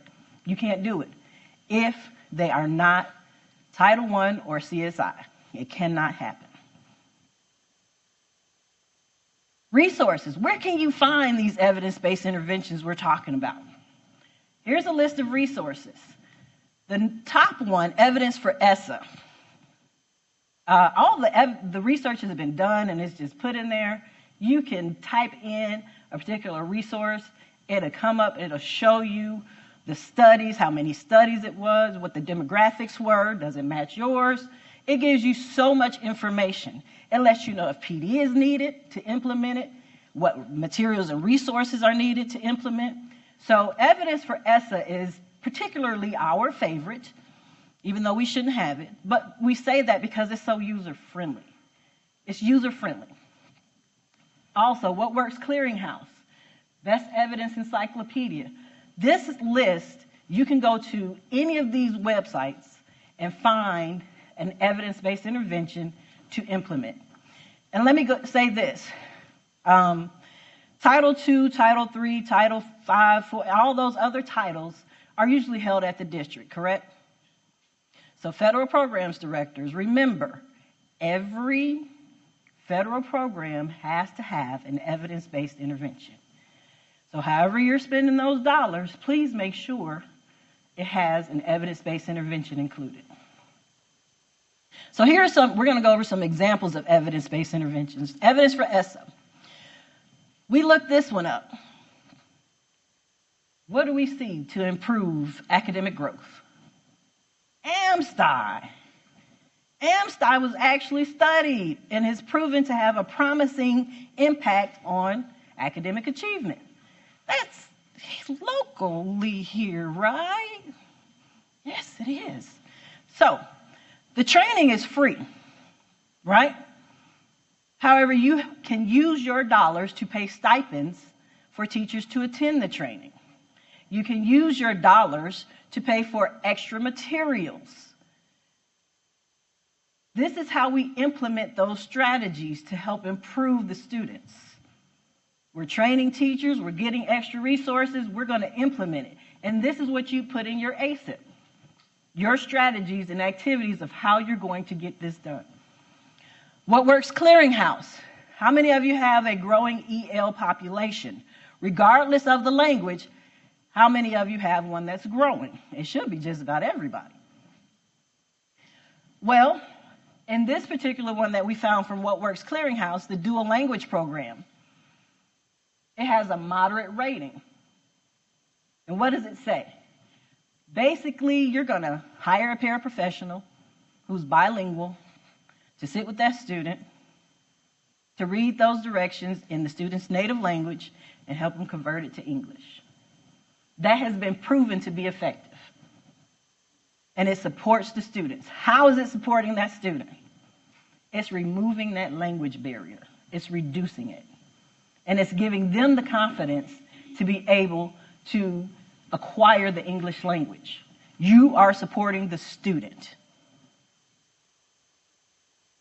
Another one, Sound Partners. Sound Partners, we found, can be used for both reading, improving with struggling readers, and EL proficiency. Buy one program, solve two problems. Why not? Save some money. And we're not promoting any of these resources. Please understand that. These are just resources that we have come across through our own research. If you want to improve chronic absenteeism, we found Alabama Early Learning Works, and so did Ed. Ed came up with this. Next Generation High Schools, to improve your college and career indicators. You might want to look at this report and read the report. Read the report. Read, I am going to stress it, read it. Don't glance at it, don't skim it, but actually read it to understand how the research was done. And it lays out the steps for high school principals to implement to improve college and career readiness. So why is all that important?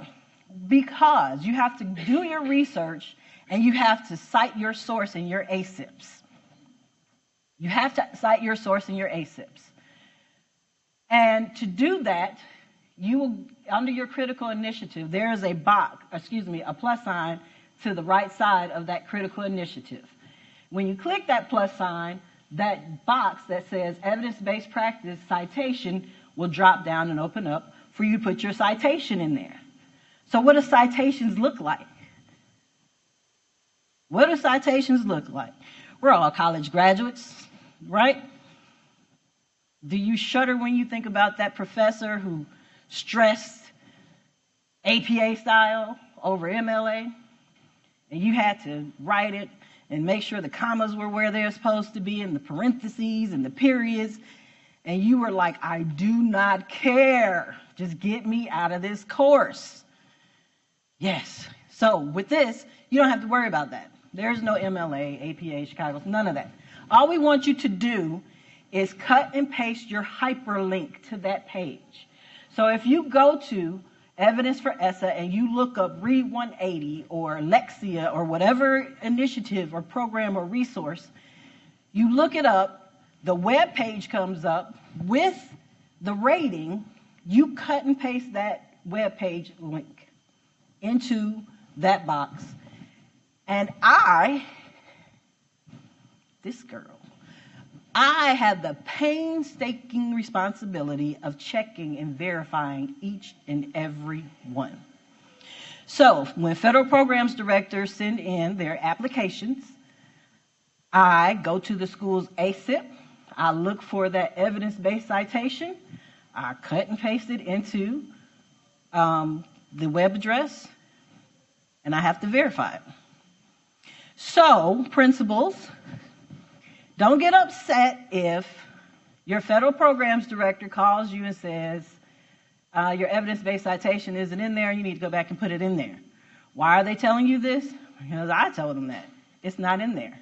I can't approve your application if it's not done. And so me not being able to approve the application prevents you from spending your money to implement all these wonderful ideas you have to support your students. Let's not prolong the process. We're telling you this now so it can be done in a timely manner.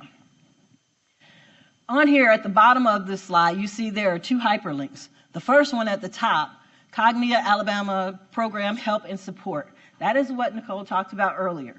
You will be able, when you have access to this presentation, you can click on that hyperlink and it will take you to our page that has all the Cognia resources you could possibly need. The second one, the ACIP Part 2 Planning and Implementation Phases, is the video of Dr. Nicole presenting on these two items, planning and implementation.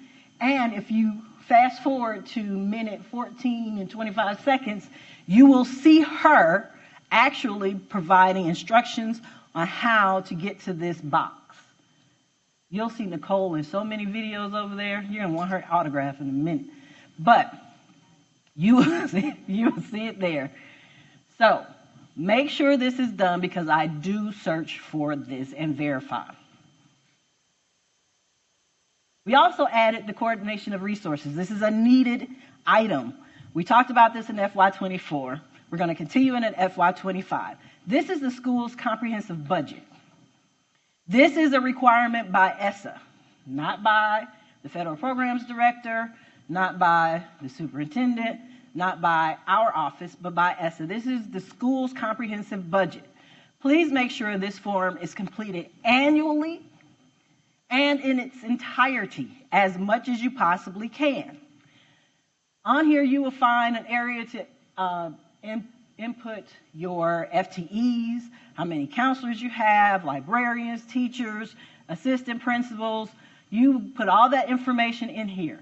You'll also create a summary of how you're spending your Title I allocations. This is for principals, not for federal programs directors. A summary of how you're spending your Title I dollars.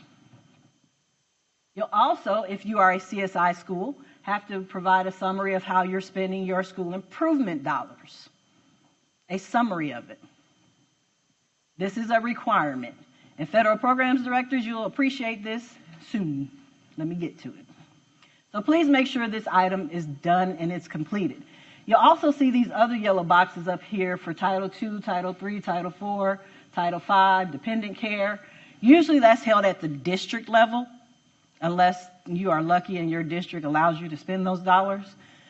But it's at the district level, so you don't have to worry about completing those unless your district actually gives you access to those funds. Federal programs directors, you don't need to worry about completing that because this document is the school level. We also talked about aligning EGAP budget narratives to ACIPs. So I had to verify that everything in the ACIP has a place in the EGAP application. So what you're looking at, the top screenshot is a sample from a screenshot from a particular school's ACIP. And the bottom is a copy of or a screenshot of the budget narrative that's in the EGAP application.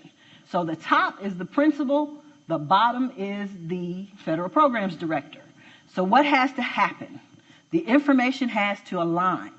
When I say that, the source of funding in this particular case is school improvement, but it will also say Title I if those are the dollars you're spending.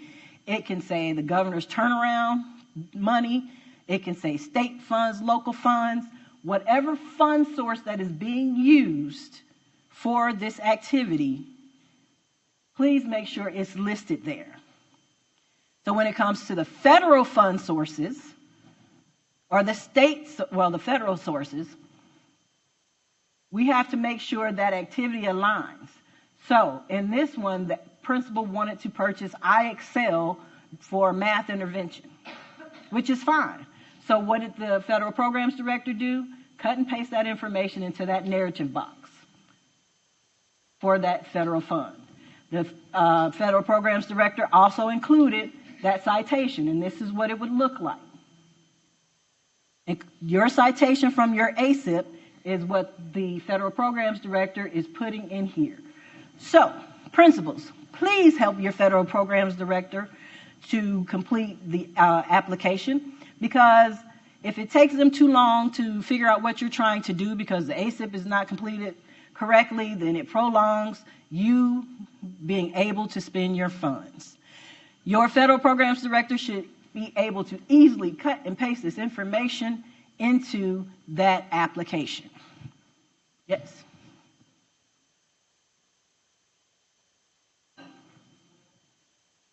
Yeah, in your ACIP, for whatever you're purchasing, it has to have that hyperlink. And your federal programs director will do a simple cut and paste. Oh. Monitoring, federal monitoring. I'll turn this over to Dr. Killingsworth. Okay, so guys, we were monitored by the U.S. Department of Education. The same way you guys don't like to receive findings from us when you're monitored, we don't like receiving findings. However, we did receive some findings. So, as a result, there are a couple areas we have to shore up. And so just give you a heads up. It is what it is. We just have to jump in and just do it because we don't have a choice. So the first thing, let me make sure I go in order. Okay. Well, the first thing, Dana mentioned to you about the ACIP and EGAP, the alignment. When we look, we can see if in the EGAP application, everything that the school said they were going to do to see if they're embedded in the EGAP application, when we add up and make sure it's we can see that. Feds don't care. They can't see it. They can't see the alignment. So we have to make sure it's clearly aligned. We're working on trying to see if Cognia and Link can kind of talk to each other. And I probably shouldn't have said this in case it doesn't happen. But no pressure, Nicole. But so hopefully moving forward, as you guys are completing your EGAP application, you can automatically see what's there. And then if you already have your EGAP application completed, then the school can, on the Cognia side, see what's there if they're talking to each other, so we don't have to have additional steps in there. But that's one of the areas that we were dinged on. Another area is basically our monitoring. There are a couple things we have to do to shore up our monitoring of the LEAs. And so those of you who's going through monitoring this year, anybody in here? Okay, a few. Okay, so those of you going through monitoring, if you think you've got it, you're not really concerned, you might want to reach out for technical assistance just in case, just to make sure that you're aware of what all you need to know before monitoring. And I want to spend some time talking about the LEA's monitoring of schools. So at the state level, we monitor LEAs. We have the Office of School Improvement. They're out there in the schools. They're working. They're doing all this great, good stuff. I'm sure it's all great stuff that they're doing. The feds don't care about that. What they want to know is that you guys, the LEAs, are monitoring the schools.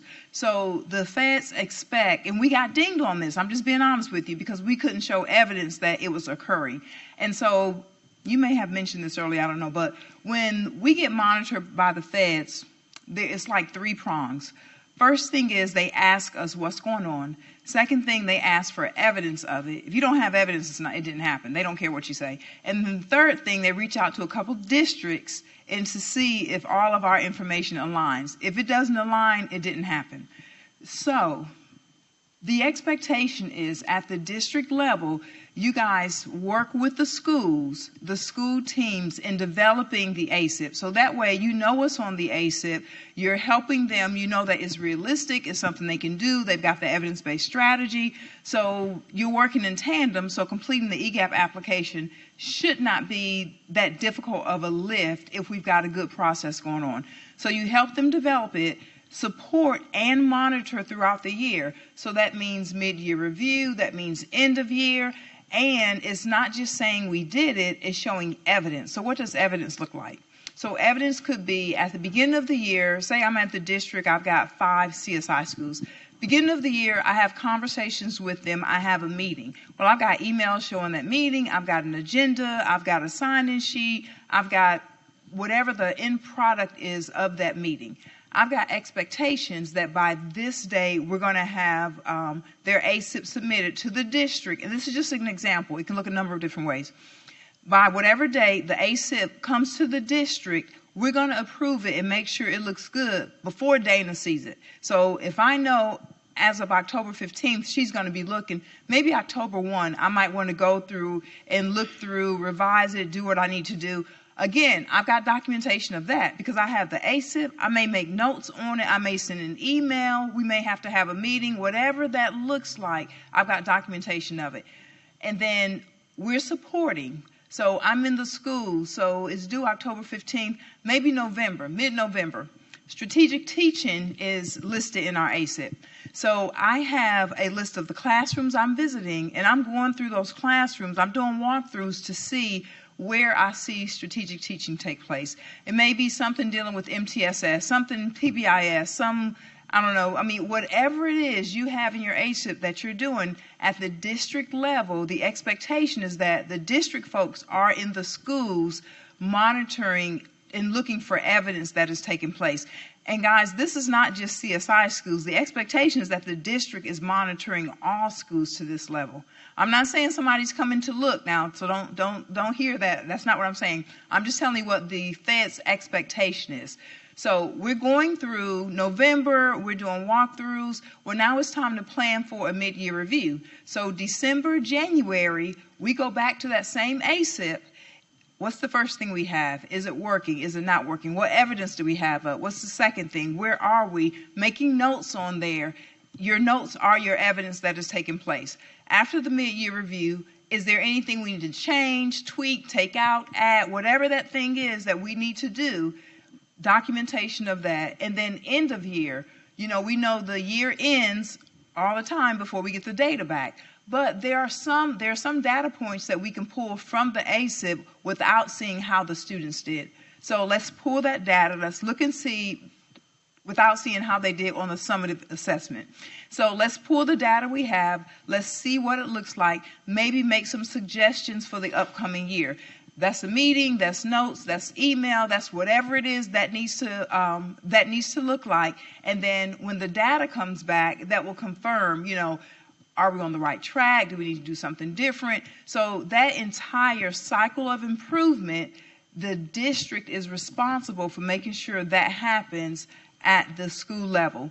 So in so many cases, the state, and I hate to speak for OSI and they're not here, but in some cases, the state through OSI is working with the schools, and that's great. We want them to continue working.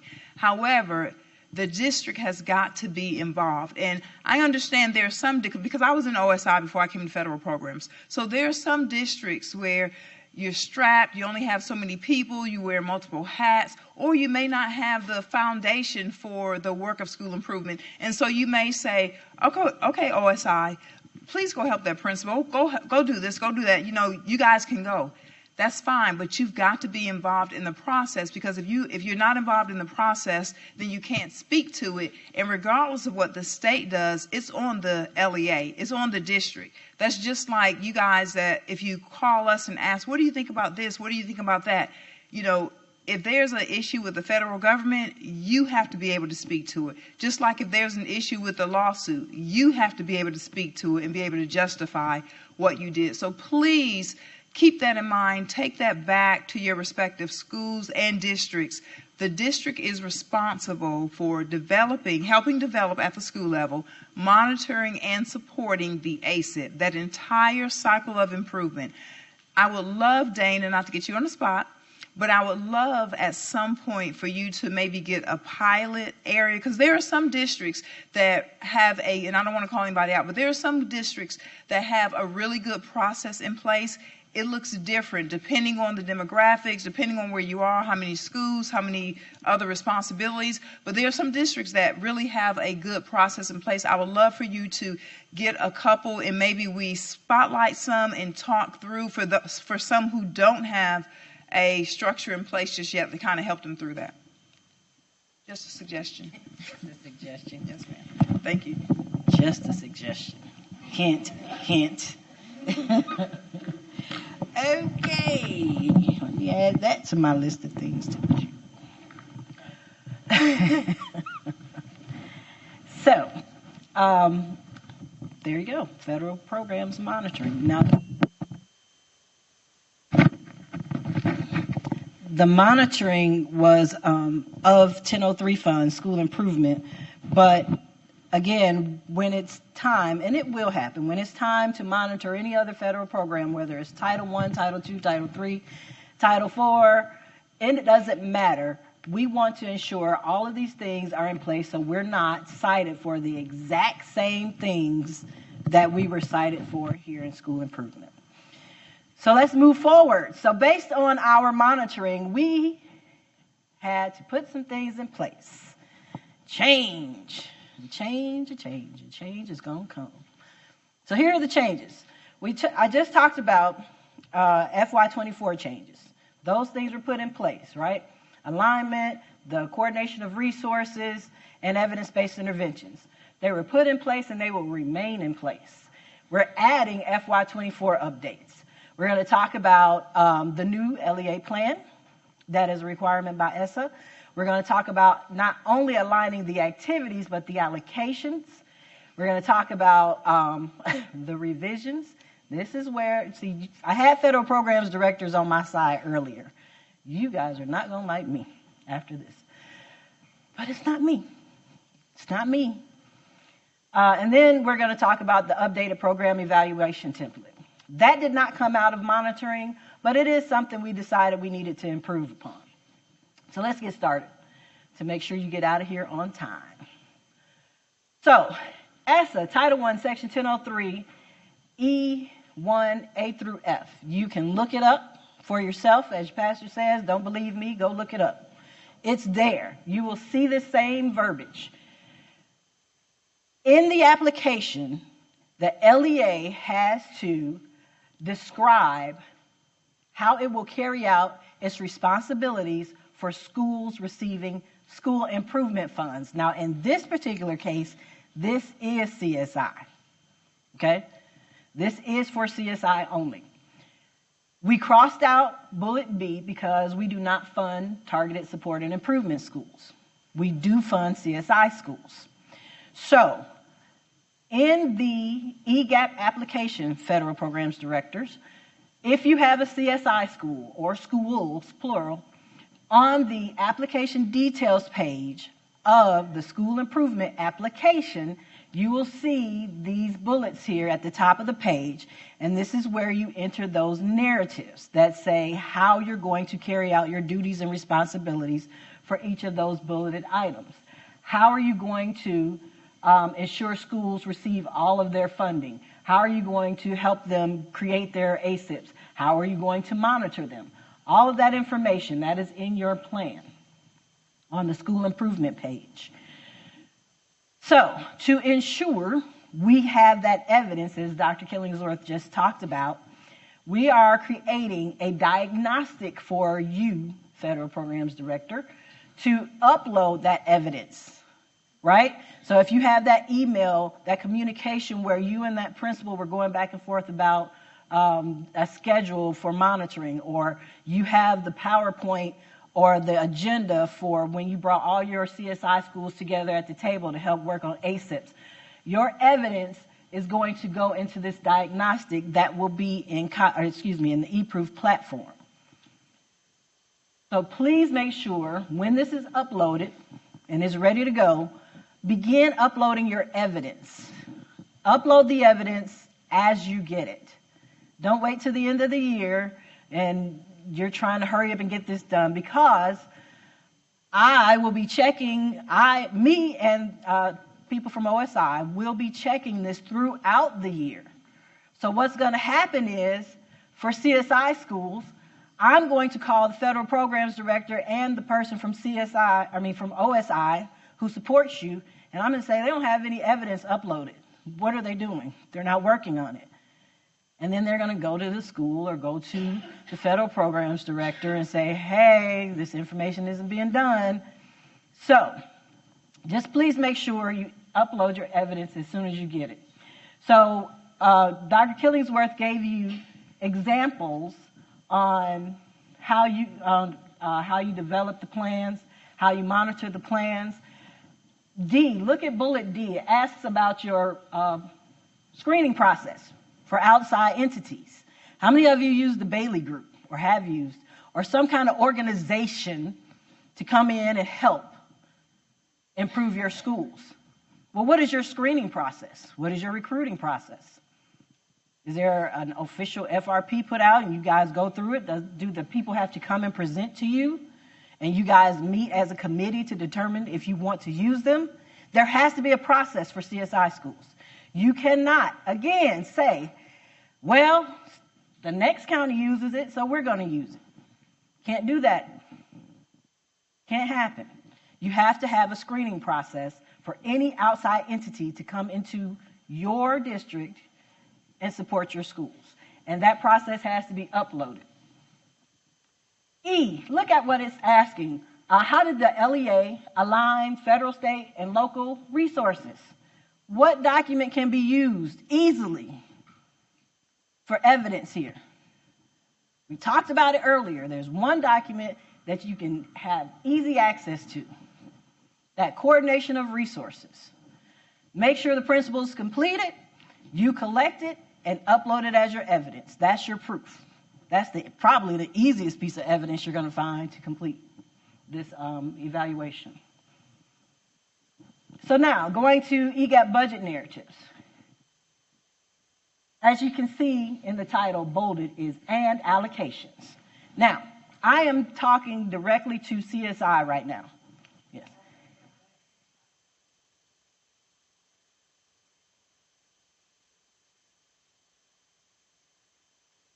Yes, you'll have a link in there that you could click. Not right now. Jason Isaacs, if you know Jason Isaacs, he is working with Cognia to get that uploaded as soon as possible. Right now, it's just for CSI. Right now. Understand the future it's got me. Okay, so as you can see, and again, right now I'm talking about CSI. And allocations is bolded. Why? Because we already talked about aligning your activities, right? We went through this particular slide earlier. Now we're focusing on ensuring the dollar amounts match. The dollar amounts have to match because there is no district level anything that comes out of CSI. No set-asides for the district in CSI money. Principals, you'll be happy to hear. All CSI allocations, whatever dollar amount you have been allocated for your school, should go directly to you. The district is not to hold any CSI money for any district initiatives. It's not the district that's in CSI, school improvement. The school is. So whatever dollar amount is listed on that document that Dr. Mackey signs saying 100,000 goes to this school, 500,000 goes to that school, that's exactly what that school should have in their ACIP, and in the federal programs director should have it in the application. So now, another step in my desk audit is to go through the ACIP and add up all the school improvement dollar amounts. And those school improvement dollar amounts have to match the total allocation for that school. If it does not, I will call the federal programs director, hey girl, and say, this is not matching up. Now you and the CSFO may have to have a conversation. I don't know. But I know that application won't be approved until those dollar amounts match. And again, of course, all the other stuff has to be there. So what happens when you have more than one school in CSI? Please bring them up, bring the similar activities. Please put them in one narrative box. We'd appreciate it. If everyone is hiring teachers or paraprofessionals, whatever the case, you don't have to create a separate budget narrative for every school. You can compile them in one budget narrative, just identify which school is getting how much money, and the evidence-based rating is listed. Here's an example of, and this actually came from a school in South Alabama, or excuse me, an LEA in South Alabama. These are samples. They have like 5 or 6 schools in CSI. So what they did, and I just pulled 3 samples, 3 different ACIPs, 3 samples, and they are all the same. They have the fund source listed, they have the dollar amount listed, and they have their activity listed. And so that federal programs director compiled that in one budget narrative. Of course, the other schools are listed there as well, but you see the boxes, the yellow boxes match back or align to that ACIP. They put the school that is receiving an instructional specialist or a parapro, the unit, how many units, what the FTE is, and that dollar amount. So if you go back, you'll see that dollar amount, 42,952, matches in that ACIP, 42,952. It's a direct alignment. And that's what I will begin doing this year, beginning with FY24 application. I know you guys have received your school improvement application or allocations, so with this new allocation, these steps will be put in place. So this is where federal programs directors are not happy with me, will not be happy with me.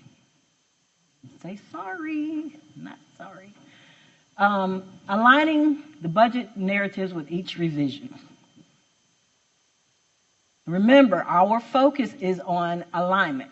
So anytime carryover is added, anytime amendments are made to the allocation, anytime you have to modify the budget narratives or the ACIP activities, anytime there's a change on one side, there has to be a change on the other side. So it is very important, federal programs directors, for you to constantly meet and monitor the school improvement plans. This is another reason why you are an integral part of that process. Because if a principal or ACIP committee decides, you know, we purchased IXL and we're not really using it to fidelity, so I'm going to cancel this contract, we're not going to do this anymore, that money has to be allocated somewhere else. So the federal programs director has to say, okay, what we're going to do. And then you have to go and amend your budget. So it has to happen. So now, anytime carryover is added or you submit a revision, I'm going back to the ACIP to make sure that change is made in the ACIP. So here are some examples of what a federal programs director has already begun doing. She had the principals add the term carryover to an activity. So once the schools received their carryover dollars, she made sure they identified it as carryover. Now, is this the process you want to use? I don't know. It's up to you. But I'm still going to go back to that ACIP and make sure that dollar amount, that activity is there and it reflects what's in that budget narrative. And as you can see, she included it in this narrative description. She labeled carryover for each one with the dollar amount and the location. The updated program evaluation template. Now again, this did not come out of monitoring. We decided that we needed to improve this process, and so we updated this form. This is beginning with school improvement this year, FY25. Title I, this will happen with you next year. Now, if you want to go ahead and start this year, feel free to do so. That's your choice for Title I. But there is not an option for school improvement right now. So we need more detail with how you, why you purchased the evidence-based activity intervention resource. What need does it address? Because it's all coming from your comprehensive needs assessment. What the funding amount is, the function code and object code, so anybody can pull this document and see where it is in your budget. What's the anticipated outcome? What did they say this can do? And then at the end, after you evaluate your ACIP, what is the actual outcome? What did the data say? So here's an example for you. This particular LEA decided to purchase Read 180. Why are they purchasing Read 180? Well, because summative data shows that the students in grades 6 through 8 need support on foundational reading skills. It's not too far-fetched. A lot of us see that. Okay, so we're going to spend $75,000 on this instructional software. Where is it located? It is in 1100-400. We expect to have at least a 5% growth per grade level each quarter as we review the reports and quarterly assessments. That is our expectation. What is the actual outcome? Well, we didn't see a 5% growth as we anticipated, but we saw growth nonetheless. And so we're going to continue with this activity in the new year.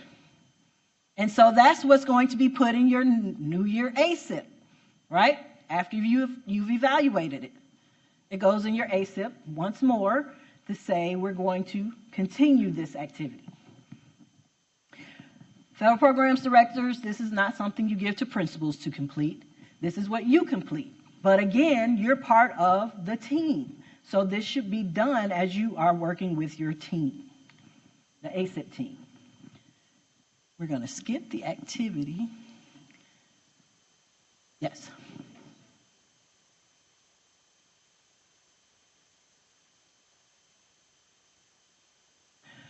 Yes, it is for actually whatever, you have to use your evidence-based interventions, right? So you're going to evaluate it, including teachers, the instructional software, your parapros. The only thing we don't see a need for you to include on there are the materials and supplies, because how do you effectively evaluate materials and supplies?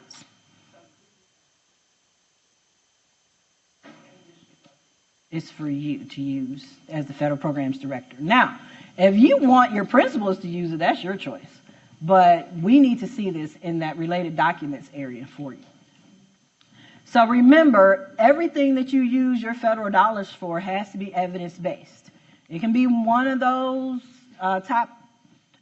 one of the 4 tiers for Title I, one of the top 3 for CSI. So what does that mean? Yes, you can spend your federal dollars on personnel. You can. But what is that personnel doing? So if you have to hire a BI, behavior interventionist, because you have students with too many issues. So you're hiring a BI to do what? Just go get the kids out of class? Give the teacher a peace of mind? The teacher will appreciate it, but are you changing the student's behavior? Is that barrier being removed to help that student improve academically? No, because as soon as you let that student go, what's happening? Right back to what he does. Same thing. and then gonna harass the next teacher. So, yes, you can hire a BI, but that BI has to implement an evidence-based intervention. And if you go to evidence for ESSA, you will see interventions, resources for behavior. You'll see resources for attendance. Yes, you can hire an attendance officer, but that attendance officer has to do more than just call parents and say, hey, is Susie coming to school today? No, there has to be something more. You use your dollars to purchase an intervention or a program so that attendance officer, that BI, that teacher tutor, that paraprofessional can use to support those students. If you need materials and supplies to implement these programs, purchase them, but it's for the program, for that individual to use to implement the program.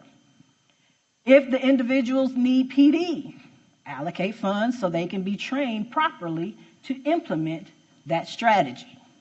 That's what we mean by your evidence base. And that's how your personnel is supposed to be used with these dollars. Okay? You don't hire teachers just because there's too many kids in this classroom, so I'm the hire teacher just so we can reduce the class sizes. No. It has to be purposeful. Okay? So your evidence-based, let me go back. So those are the evidence-based activities that are listed here.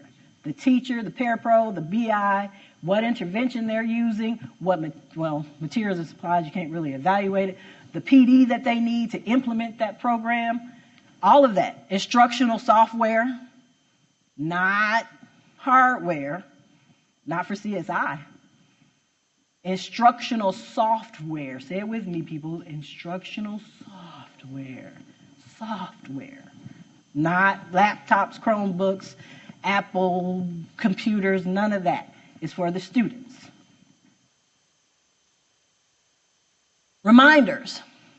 This is a comparison chart of the requirements for ACIPs for everybody. Title I, CSI, TSI, and ATSI. CSI has extra support from the Office of School Improvement. But as you can see, there are requirements for all Title I schools for their ACIPs. There are requirements for TSI and ATSI schools. All these items listed in that first column have to be addressed in developing that ACIP. You have to base it on your needs assessment. There has to be a committee. This is in ESSA. You can look it up if you'd like. ESSA requires there to be a committee of people to develop it. It has to be informed by the state indicators. Go to alabamaachieves.org and pull up your federal report card. Your academic indicators are there. Look at it. Research the data and find out what gaps exist. Is your ACIP based on addressing and reducing barriers? That's the sole purpose of your ACIP. Dr. Nicole did a very good job of explaining that. Approval, as you can see, the last two. The approval has to take place by who? Schools and LEAs. The LEA has to approve, ACIPs. It's a requirement. And monitoring and implementation. Monitoring of the implementation is done by the LEA for everybody, except for CSI because they have extra support through OSI. So please remember that that red box is there to let you know the difference between CSI schools, their evidence-based interventions, and what everyone else can use. So to help you with the 536 things you already have on your list of things to do, we offer this particular calendar for you to follow. You don't have to. This is just our suggestion. We're just trying to offer you a little help because we know it's a lot. And who knows what FY26 updates will be. So let's get a handle on it. In June, as Dr. Nicole stated, let's start in June and July of going through this, analyzing data, reviewing the old plan. Let's implement the plan when the kids come to school, day one. We should not be implementing a plan on October 16th after we turned in the ACIP. Why are we waiting a whole month and a half to do that? Absolutely unnecessary. Your ACIPs are due October 15th. That doesn't mean you complete them on that due date. They should be completed long before then, and you can submit them long before then. This gives you time to make adjustments. Then, if you look, July, November, February, and May, look at that row, reconvene your team at least once a quarter. Reconvene, if not monthly, to do your monitoring. Don't forget your closeouts in May. Evaluate your plan. Close out that plan and start the new one. Your mid-year reviews will take place in December, January, and February. In your mid-year reviews, don't just talk about the good things that are happening, all the field days and, the dances and the programs that you're having. While that's all fine and good, you need to talk about how well these evidence-based interventions are working. Are they working? Where's the data that you are going to use to support this? So, principals, please make sure you include that data in your mid-year reviews. And it's fine if it's not working. That's the purpose, to say, I don't want to do this anymore. Or, I couldn't fill these positions, so I need to move my money. That's when you talk to your federal programs director and say, hey, we got to make some revisions. Remember, we got to be lockstep. We have to be aligned, one side and the other. This particular slide provides you the components of your entire ACIP. Your ACIP is not just the strategies. While that's a major part of it, your ACIP is informed by your surveys, your comprehensive needs assessment, which is in your diagnostics. All those two items lead to you developing your strategies. So all three of these need to be done, and those are a complete part of your ACIP. Do not forget your comprehensive budget, which is your coordination of resources. That has to be done. Applications cannot be approved if we do not have them. So if you need more assistance and support, I am offering office hours on these dates. They are listed in the presentation that you have. They are also hyperlinked to the WebEx meeting link. I will be on.